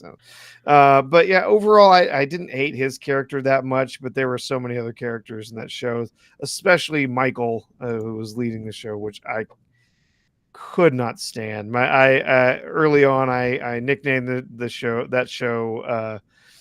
the Burnham Knows Best, because she always had the answers to every single problem, and anyone who dared question her was always immediately dispatched in some sort of gruesome way. So I still can't get over the fact that they named it the abbreviation is STD. STD. Like, I've never been able to get over that. They're so dumb. How could they not see that was a dumb thing to say to do? Yeah. Obviously, no fans were working on it because no fans were working on it because saying, they would never allow it. TOS, STD. Like, really? Yeah, you got to watch this in 4K Ultra HD so you can see the embarrassment on the actors' faces. I think it's pretty clear. The ugly alien thing. I swear, every time they post a new screenshot from Star Wars Acolyte or something, there's another alien, and I'm like, what the hell is that? Oh, you don't like the new beaver or whatever it is that they introduced? Is that the chick with like the ears that like stick out? Oh no, yeah, that was the very first episode. This chick has like big bat ears or something. Yeah, it was very strange. Yeah, the most not the most recent, but previous episode, they had some sort of beaver-like sentient creature named Basil, who was supposed to be their tracker to help them find their way through a forest, when they really should have just flown their ship over, seen where the ship was crashed, and just, jumped out of the ship. I But gotcha. whatever. It's not Sometimes exactly the writing, most logical show. well, sometimes writing is hard. Writing is hard. Yeah. Yeah. So I mean, we've talked a lot about Paramount and about the Star Trek and all this other stuff, and I think that pretty clear how we all feel about it. Yeah. Uh, I also put one of the things that I want to talk about is this upcoming weekend, which they say that the movie Twisters is going to do supposedly well. How do Uh, they know that? I mean, just by the box office tracking, I think that they're thinking. Um let's see. Right now, share this here. So, can you see this? Yep. So the box office forecast Twisters tracking for major 40 to 55 million US opening. It's not like everybody was sitting around dreaming of like a Twisters movie. I don't know how much it cost. I wonder what the budget is for this movie. Mhm. But Glenn Powell is a guy that people generally kind of like today. He's not a bad actor either. I think that he actually has pretty interesting range. Mhm. He can He's play. he's What'd a you say? handsome goddamn man. If anyone was born to be an actor, it is him. What, Or Glenn like a Powell? movie star. Yeah, he's got that like Yeah, he has that chiseled quality. face. Not only that, he has this kind of confidence. He can play this kind of cocky and arrogant, macho, like sort of cocky and arrogant, bravado kind of guy. Mhm. Whereas sometimes he can play kind of the quirky guy also, and a bit of a weirdo.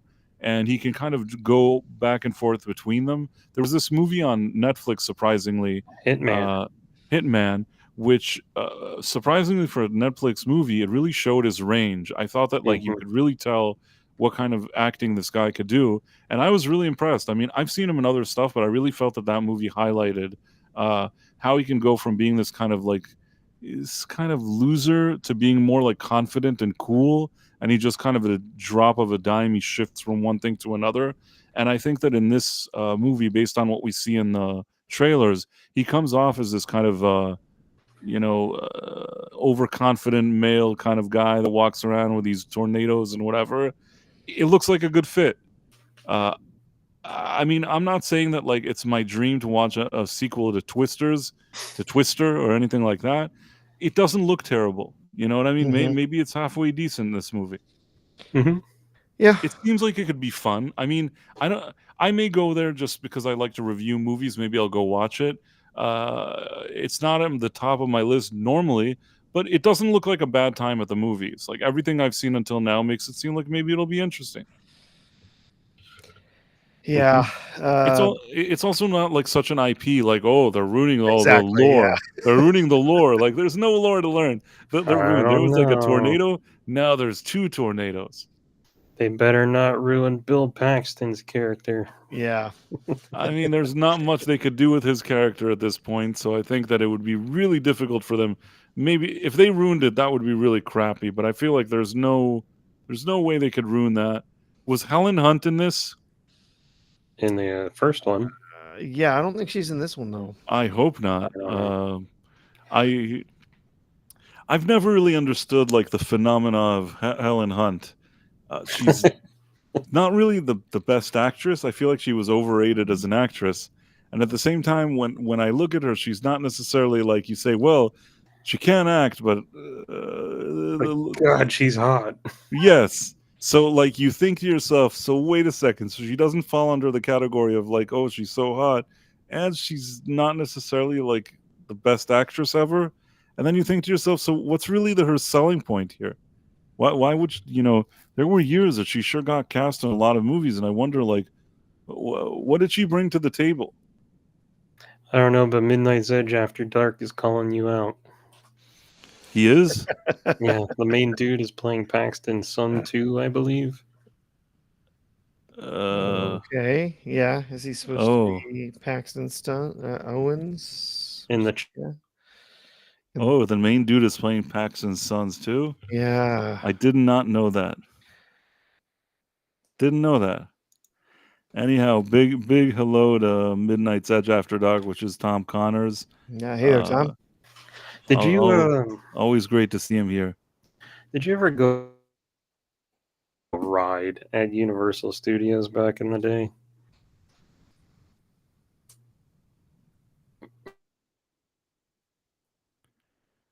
What'd you say? Hello? I'm still here. Hello. I think that I kind of somebody froze. Either it's Sean that froze or I froze. Oh, I'm still Am I? seeing you, Price.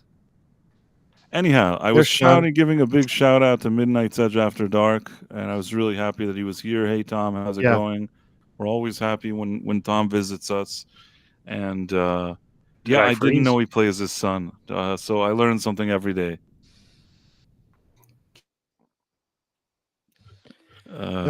Yeah. I have a complicated relationship with Twister. Wait, Tom says that he hears that Helen has a cameo in the movie costs $200 million to make. That Yes. doesn't. I was gonna say the budget is 200 million. That's a lot for this film. It's really gonna have to perform well to be able to make that back. Um, Wow. I guess we'll see. They're predicting maybe it's going to have a good good starting weekend. I don't know the original film. I've never been a huge fan of it. Of course, I grew up and to this day still live in Tornado Alley. I've been through three close calls and one direct hit of actual real tornadoes. So to me, the movie doesn't really ring all that true. It seems a little trivial and sort of comical in how it approaches tornadoes. But I'm getting a whiff from the new film that it's probably going to include a great deal of climate change messaging in there, which I'm not particularly pleased with either. So, have to wait and see once it actually gets on, gets out in the theaters. This one doesn't come out for another month or so, right? Or no, it's got a couple weeks. You Uh, don't buy that people could chain themselves to a water uh, pipe with a belt? Absolutely, you would be so beat up. You would be anyone who knows anything about actual tornadoes. The first thing that you would do if you are outside, you just find a low-lying area and you lay down. Hmm. That's what you do, and you definitely don't go into an underpass. Don't do that, or overpass. Do not do that. It's a terrible idea. You're going to get yourself killed. More people are killed in pulling up under overpasses than are killed in homes every year. So it's a terrible idea. By the way, I want to just say that Tom Connors can say whatever he wants. Tom is a really good friend of mine, and he could come here to this chat and take a dump on me for how many messages that he wants, and I would not be offended. We're friends, and I always like his input, and he's a good guy too. So Yeah, just wanted to clarify. Not yeah, that and I'm saying that he does take a dump. I'm just saying that he could. Tom's also right. Yeah, the flying cow, the flying tractor. Oh, yeah, not. I think of that cow like every other day. I love it. Did you ever go on the Twister ride at Universal back in the day? I've Nope. never been on it. No. Oh my gosh. It was like Helen Hunt and Bill Paxton, and it was a walking thing. You walk through to these different rooms, and then they start blowing wind at you and stuff. But You Bill you never Paxton, you what? never told me how Helen Hunt has a career, though, Sean. I don't know. Somebody Somebody must have the answer to this. somebody did somebody a favor. I don't know. But like Bill That's one Paxton big is favor. they're both narrating like information about twisters and science and whatever, and Bill Paxton is so monotone. He's like, the tornado's like the most dangerous force on the face of the planet, and you're like, am I supposed to be taking this guy seriously? I guess you had to be there. It was Yeah, hilarious walking yeah. through it because he's so deadpan. Oh yeah, no, I mean tornadoes are no joke, but man, I'll tell you, the thing is they only do damage to a very limited area at any given time. It's not like a hurricane where something blows through and you've got 200 miles of devastated coastline, right? Is doesn't happen, right? It comes through, and you can very easily, and I've seen it. You got a house on one side standing, house in the middle gone, house on the other side standing, right? It's just it's very limited area of damage. Not that it's not devastating, it most certainly is. And weird things do happen in tornadoes, but yeah, seeing it on television is kind of weird. It's really funny actually. The first film, at the beginning of the movie, you'll see the family. There's a tornado coming. They've got to get to shelter, and they're a watching a newscast. They're watching the weatherman. That weatherman was our weatherman growing up, like from Oklahoma. Gary England. It was an old recording of his that they had used for the film. He's one of the most famous, one of the most respected weathermen in the country at the time. So that was extremely strange seeing him in the film. My wife and I the other day were talking about why do they always put those storm cellars like so far from the house? Like, why isn't it just outside? Most of them actually aren't that far away. Most of them are usually right up next to the house. Today they build them usually right into the house. It's pretty rare that you have to actually run to one. But my grandmother's house, it was about 10 feet off the back porch. You had to get to it. In the Wizard of Oz, she just goes under. There's that side door with a diagonal door, and she runs into it. I feel Or like doesn't other run movies, into it actually. I feel like other movies, they're like, all right, 50-yard dash, let's go. There they were close. They did it close to the house, even though it didn't help her because she didn't go in. Didn't make it to the cellar. Didn't make it in time because of Toto. What is that? I have to watch. Yes, Toto. Man, it's been a while since I watched that, but yeah. It's been a while, yeah. So David Cornsweet is in this Twisters movie. That's interesting. He is? I didn't even realize until now that he's in this movie. I wonder, maybe it'll give us a feel if he can actually be Superman or not. I personally, I don't feel confident about this David Cornsweet guy, but just his name seems weird. Like, yeah, why is his name Cornsweet? That's a weird name. Yeah, because I feel bad. He's from the farm. That's why he's going to be a great Superman. Ah, there we go. Usually when you have a career and you want to be an actor, if your name is like Cornsweet, I think that's the time to like think of something cooler to say. Yeah, like Magnum, David Magnum, or David Magnum would have been good. David Magnum Rex or something. Like Cornsweet. Yeah. Ayav Nodig said Helen Hunt was the definition of 90s hot and Twister. MILF jeans. No blonde way. Hair. She was not the definition of 90s. Like, even in the 90s, I said to myself, why is Helen Hunt here?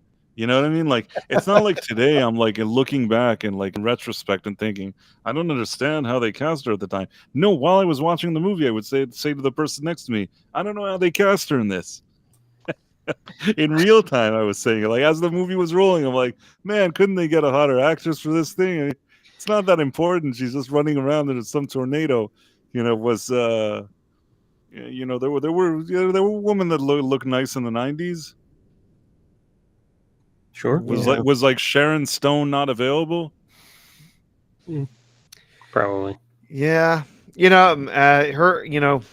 Her big thing was the Mad About You television show, which was incredibly popular for a while. Boy, you want to talk about a series that completely blew its finale. There's another one right there.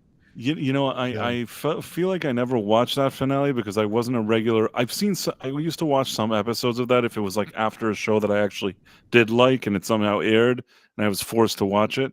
But I even thought when that aired that it was overrated. And, I think that today when you think about it, I was right. And I'll tell you why. Because at the time you had like Seinfeld, you had the Mad About You. Maybe there's some point there was like Friends. You had things like that. At the end, which one of these shows didn't hold up?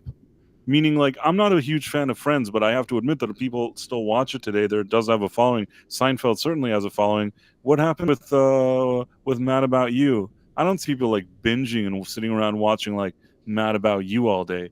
And the reason why they're not watching it because the show was always overrated, and over time, other people just fell into line to understand what I understood back then. It took the world time to catch up to me. Yep. You're so modest. Yeah. Listen, I am modest about some stuff, but like when it comes to point like noticing that Mad About You wasn't really funny and people were being annoying and like giving it praise for no reason, I want to I'm happy to not be humble in this case. You know what I mean? That I I'm sh- noticed it early on. I'm sure you're right. I got a DVD because it's so hard to find actual Halloween themed things to watch during Halloween. So I bought this DVD. It's a bunch of episodes of like ABC shows like Roseanne and Bewitched or whatever, and they're all Mhm. Halloween based. I tried watching the Mad About You episode and I got so bored. Yeah, somehow the 1-2 punch of Paul Reiser along with Helen Hunt. Paul Reiser, I can accept him if he's like in Beverly Hills Cop or something. I can accept him there in some small role that he's like an annoying, shitty guy. I can accept that, I guess, but I don't need to see more than that. You know what I mean? Like, I don't need to see him all the time along with Helen Hunt. It's really pushing it. Bewitched, by the way, really like that show. Even to this day, that show Great is a show. classic. Elizabeth Montgomery is a hottie. Yeah, that's an absolute classic. Elizabeth Montgomery in Bewitched. Right? There's an announcer that says it at the beginning. It's Am I wrong? You're probably right. I don't remember. Elizabeth Montgomery in Bewitched. I feel like there has to be an announcer saying that. Well, now there should be you doing it. I should be doing it. So yeah, I actually thought that was good. People were so fortunate. I mean, I admit this is before my time, but as a kid, when I was sick, I could watch reruns, and man, I would like. One of the positive things about being sick as a kid is that I could watch reruns of I Dream of Jeannie and of Bewitched, and I loved those reruns. I loved those reruns. Like, I don't know why those shows I like, but they had some fun times there. I mean, Hmm. Jeannie was a pretty good-looking lady, Mm-hmm. and she had a master. She'd come out and she'd say, "Master, master this, master that," and sometimes he'd get annoyed and he's like, "You got to go in your bottle. You got to go in your bottle," and he'd put her in the bottle. He'd close the bottle and he'd say, "No, no, can't. Sorry, Jeannie, you have to stay in the bottle right now." And then he'd go and like do whatever he wants. Put her And in her place. what'd you say? Put her in her place. Put her in place. Sometimes he had to put his foot down. Even he, with all of her magic, and like also Sam with all of her Samantha on Bewitched. Um, they had Darren, especially the original Darren. Even Mhm. though with all of her magic and her mother's spells and whatever, he would come in and he'd be pissed, and she'd be scared. You know what I mean? She's like, "No, I don't want to piss off my husband." Because he's gonna hit me again. By the way, the craziest things happen. This is like the craziest thing. I'm trying to remember this. I could be. I don't think it's a Mandela effect. Um, this is really weird for me because I at some point in recent years I watched Bewitched. And I said, I want to watch like the first season or something like that. It used to be in black and white, so they didn't used to put it in syndication a lot. And I Yeah. think in more recent years, they colored it. And I actually surprisingly didn't. There's a lot of episodes that I've seen a lot throughout the years. And those early ones, I wasn't familiar with them. And I think one of the first ones, if not the first one, There's a guy that comes to a dinner party at their house, and he tries to do like Harvey W with Samantha. Hmm. And like she Hmm. tells her husband, like, man, did you see what that man was trying to do? And like, you didn't help me. And I'm like, man, this is like a lot more serious than I ever expected from this show. I was really baffled by it. It's like kind of an anomaly, you know what I mean? I was so Mhm. surprised by it. But there is an episode like that, and from the early one, I feel like in those early episodes, maybe they didn't know quite what they were doing. Later on, I don't think I'd see an episode like that. Probably not. No. That felt like a very serious thing. Like I don't know. I just it was weird for me to watch. It turns into like a special victims unit episode. You're like, Yes, what yes, is it felt like. happening? But the weird thing is because of the times that it was happening in, there's like the laugh track in the background. It's really surreal. She's like, "Didn't you know? Well, I didn't know he was instant or whatever. I didn't know he was trying to assault you." And there's like chuckles and stuff. I'm like, "Wow, this is really weird." And the guy's assistant like led her into the room with the guy. Yeah. No, okay. I was just saying Harvey W because I was trying to think of a way to steer away from any kind of censorship things. No, I it's got not that she's led. It's like somebody at a party tries to make contact with her that's inappropriate, but it's really kind of explained in a very blunt way. It's not like that there's beating around the bush there. It's like the way she explains it and the way you see it, it just I don't know. I was really shocked that was like an early episode of that show, but it does exist. Hmm. Y'all can go watch the early episodes. Maybe it's the first one of Bewitched. But in any case, Elizabeth Montgomery was great. I think that she initially was producing that show with her husband, but by the time that show ended, he wasn't her husband anymore. Yeah, she had like, I saw something fairly recently that was like her past was so sordid and she had several different husbands and stuff. Yeah, I guess. But she was good as Samantha, and thought she did great on that show. She'll always be, I'll think of and look and think about her positively. Uh, don't know what she was like in real life. I know that I liked her as Samantha. The performance is timeless. Even today, there's some charm about those shows. There's something about them that's still charming, I think. Yeah. Oh yeah, there's a timelessness to some of that, and well, I guess some timeliness of it too. But yeah, it's really enjoyable. It's very simple and uh, lighthearted entertainment. We don't see too much of that anymore most of the time. Right. It's lighthearted in a way that's fun and and even it has its a little bit of I like the fact that she's a witch. I like what they do there. It's good. Yeah. Oh, but we hate witches. We hate them. Witches I are mean, awful. when they're on Star Wars, They're on like Star whatever that Wars. happened that's Yeah. going on there, I don't like them, but on that show it was cool. I thought that they did something fun. Um I think that the second Darren wasn't as good as the first Darren. That was an issue. But Yeah. they did the best they can with that recast, I suppose, but what Yep. can you do? What can you do? And the show was And on for 8, 9 many seasons. seasons, many seasons it was on.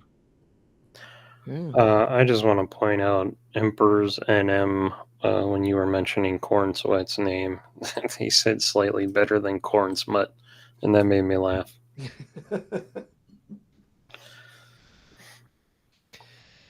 I love this background, Yeah. Professor R2. Oh, you like that? Yeah.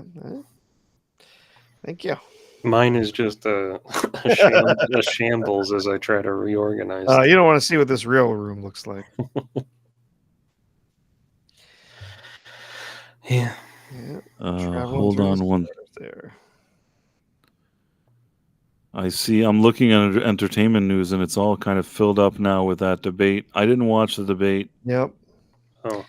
I know Trying to some think of what I people. saw earlier today. If I saw anything interesting, and I saw some casting for season 2 of One Piece. I remember that.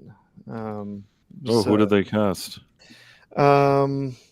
Well, let's see. Let's see if I can find it. A couple days ago, they cast a handful of the. You just want me to share it? Sure, yeah. If you can do it.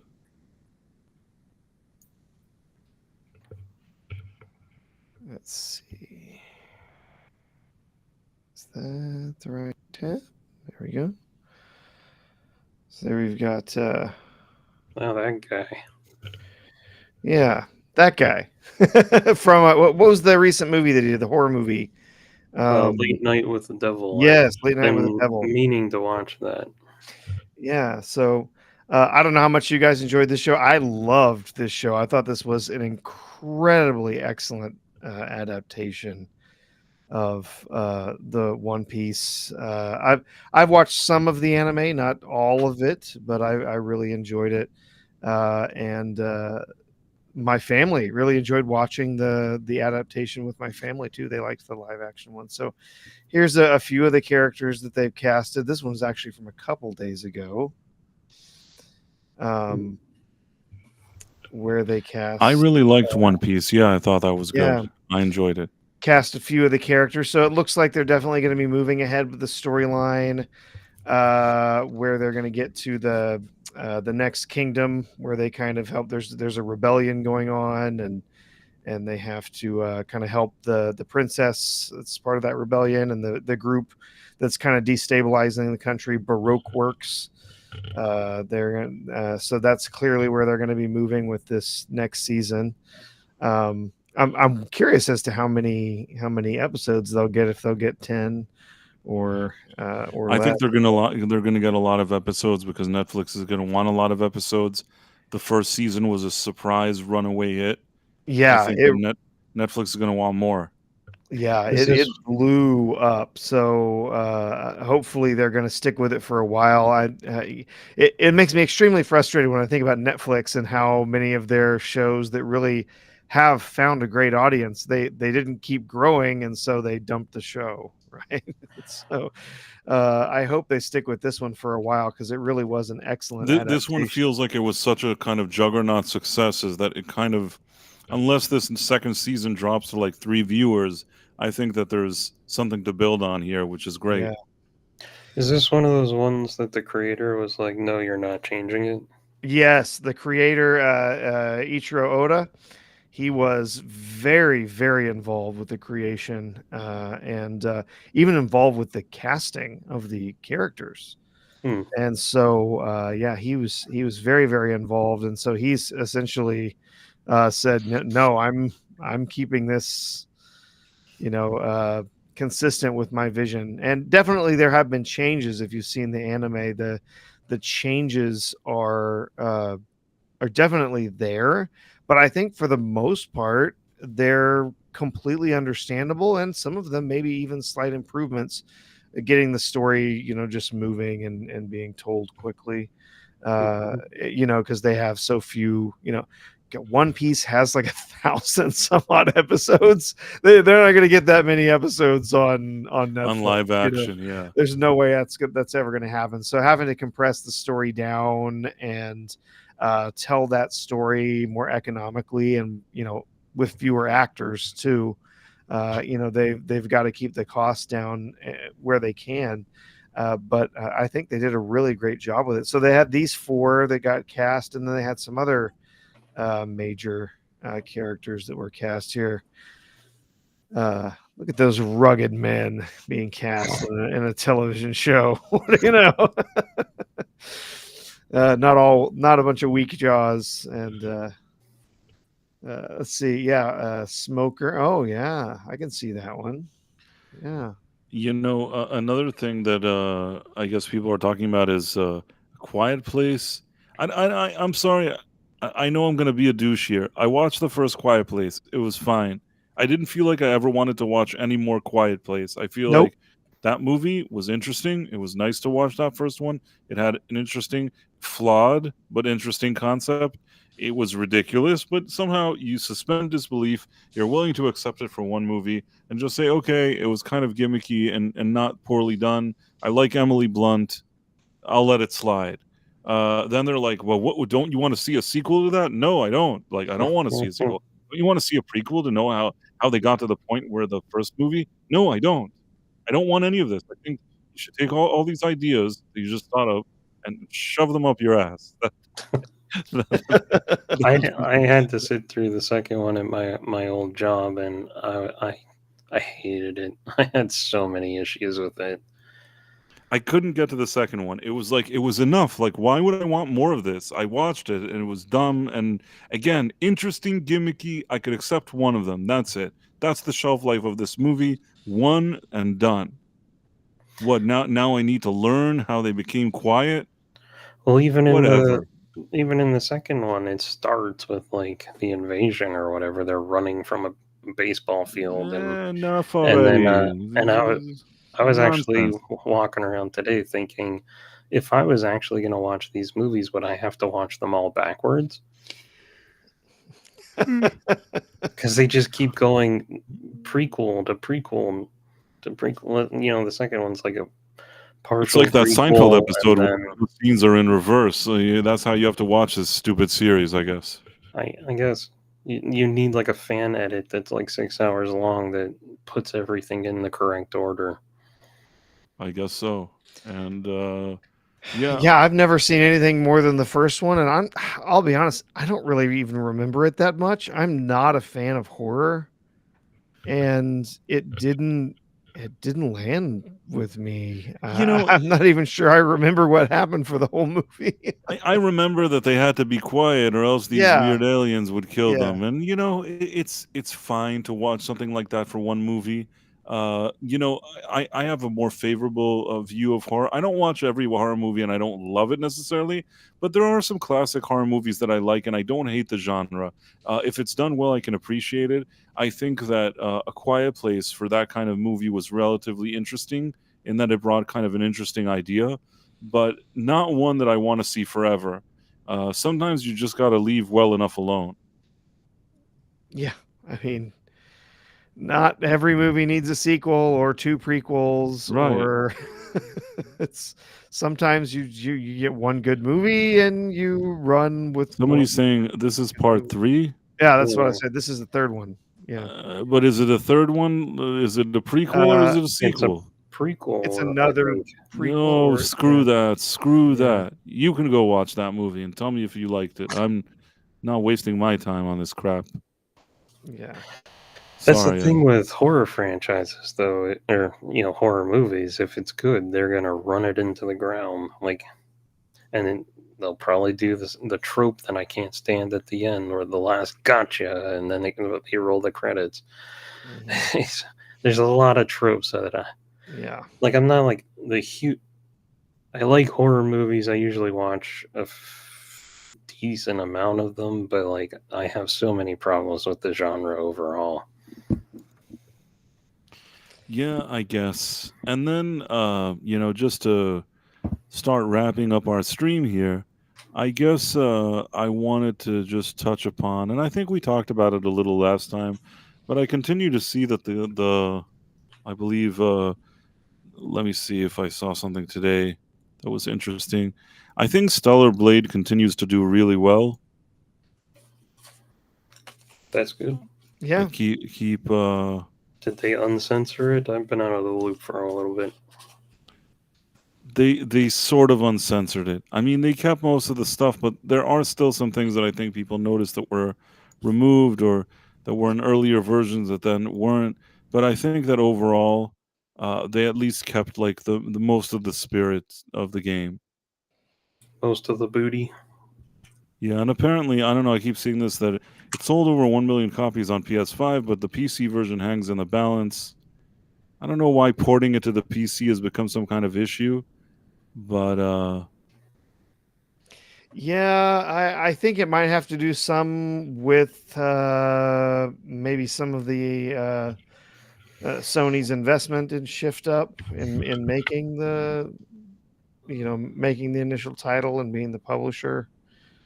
I think might have something to do with it. But yeah, they're already talking Stellar Blade 2 now. So, but they do have some new updates. I know they were talking about having a photo mode added in, more outfits, some DLC, and some kind of collaborations, I think, with some other IPs as well.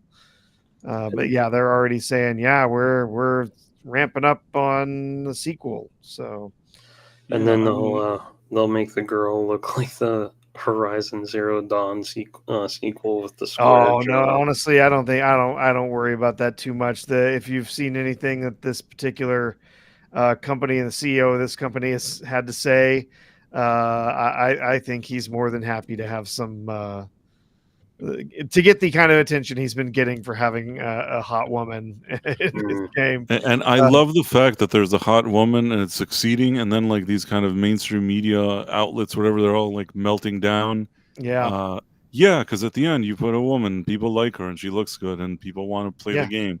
This is what it's so dumb that we had, like, there had to be this kind of crazy war that until like, and everybody's like still quote unquote scratching their heads surprised why this is happening. Like, you can't change human nature. You can't change people. You can't suddenly go to the entire world and say, "Oh, everybody wants to see ugly women." No, they don't. Nobody ever said Mm. this. Women don't want to see ugly women. Men don't want to see ugly women.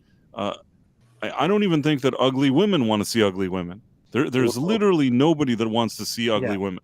Well, it's the unattractive women or more plain-looking women do not want to see beautiful women because it hurts their Feelings. egos. It makes them feel bad No, about but you themselves. know what? You know what? Sometimes But there could be a woman that's not beautiful, but still can appreciate watching a movie with a woman who's beautiful, like, absolutely, yeah, as that's part of it's a game. you're not You wrong. know, I think that there's like a small percentage of like bitter women. That's what I'm talking about right there. There's like a group that I would categorize them as a small group of bitter women that their entire goal in life is to like make everybody miserable, whether it's women, men, or anybody, and they just have to go, and it can't be that you'll see like an attractive woman like that's the end of the world for them. And for So some reason, they keep getting promoted to CEO. all the jobs, all the big jobs in entertainment, like gaming and entertainment and movies and TV, those bitter women are there. They've dominated that industry. I don't know why and how they've dominated those industries, but the league of bitter women has dominated this industry. Hmm. And until we can defeat the league of bitter women, we're going to be seeing a lot of ugly women on screen, whether it's games or movies or TV shows, but or comics or anything. But hopefully, the tide is turning. At the end, every hostile group at the end, there's a shelf life for that. Yeah. Yep. At some Taste point, they're going to change. have to just be bitter with themselves. Yep. That is right, Empress. Yeah, keep our characters hot. Give us hot men. Give us hot women. Give us something to enjoy on the screen instead of something just looks miserable and Every woman I've nobody ever wants to known, see. Right? every And on woman this I've ever known likes looking at boobs. So And on that very philosophical and interesting note, I think this is a perfect place to sort of wrap up our stream. I want to thank everybody for being here. When it comes to the chat, Peter Venkman, Fan, Empress NM, Rida Ibn Muhammad, uh, let's see for a second, Lady Luna, Tom from Midnight's Edge was here. I have no dick. Oh, I have no dick. I got it. I didn't get it until now. I'm always like, where does this guy come from? It's something that is probably European. is that Norse? Yeah, one T72. Who else did I miss here? A lot of scrolling. Yeah. Eraserhead. Oh yeah, there you go. Eraserhead. Spicy Peach. Peter Venkman fan site. Peter Venkman, I mentioned. Marks for 7.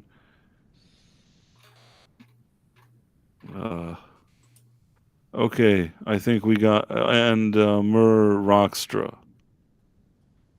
So that was a lot of good people. We've addressed them all, and I want to thank our panel here. First of all, Professor R2, thank you for being here. Is there anything you want to plug before we leave? No problem. You can find me on X. I have a YouTube channel, nothing over there yet, but maybe do something with that someday. So feel free to follow me there. And as I said, you'll often find me hanging out over at the Mr. Brown Alliance on YouTube. We do regularly. There's shows on Wednesdays and Sundays. Sunday is a panel show, just looking back at the week that was.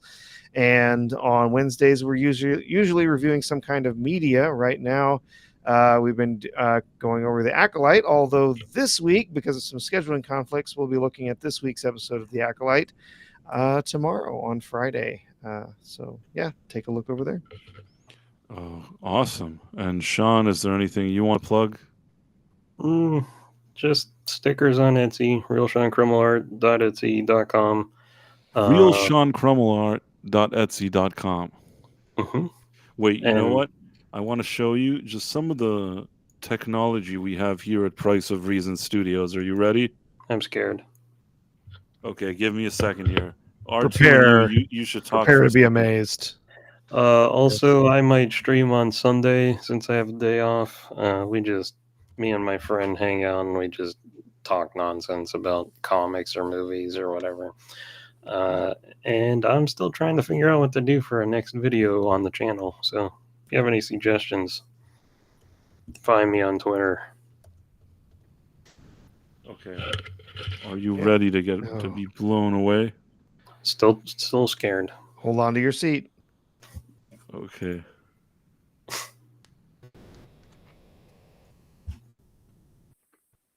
Oh, ooh. I'm a CNN. Now, if some of you didn't have time to write down, or you weren't sure about the spelling of Sean Crummel's sticker store, now you can write it down. I hope you're looking at this. At least just check it out for the descriptions of the stickers. I tried to make them entertaining. Really awesome stickers. I highly recommend that you check it out, and that's why this is just the sticker is too powerful. This is just some of the technology that we like to use here. We can put a man on the moon. We can put a ticker on the stream. We put a ticker on this stream. We take what we do seriously. We don't cut corners here. Put the ticker on. And on that very, very positive note, I want to thank everybody for being here. Thank Professor R2 and the real Sean Crummel. And thank you all for being here. I'm Price of Reason. And if you enjoyed what you saw here, hope you're already subbed and already following the channel. And in any case, we're going to be here. Today is Thursday. We're going to be here on Tuesday, and we'll see you then. So everybody have a good night, and wait, I'll stop sharing. And now I'm going to end the stream. So bye, everybody.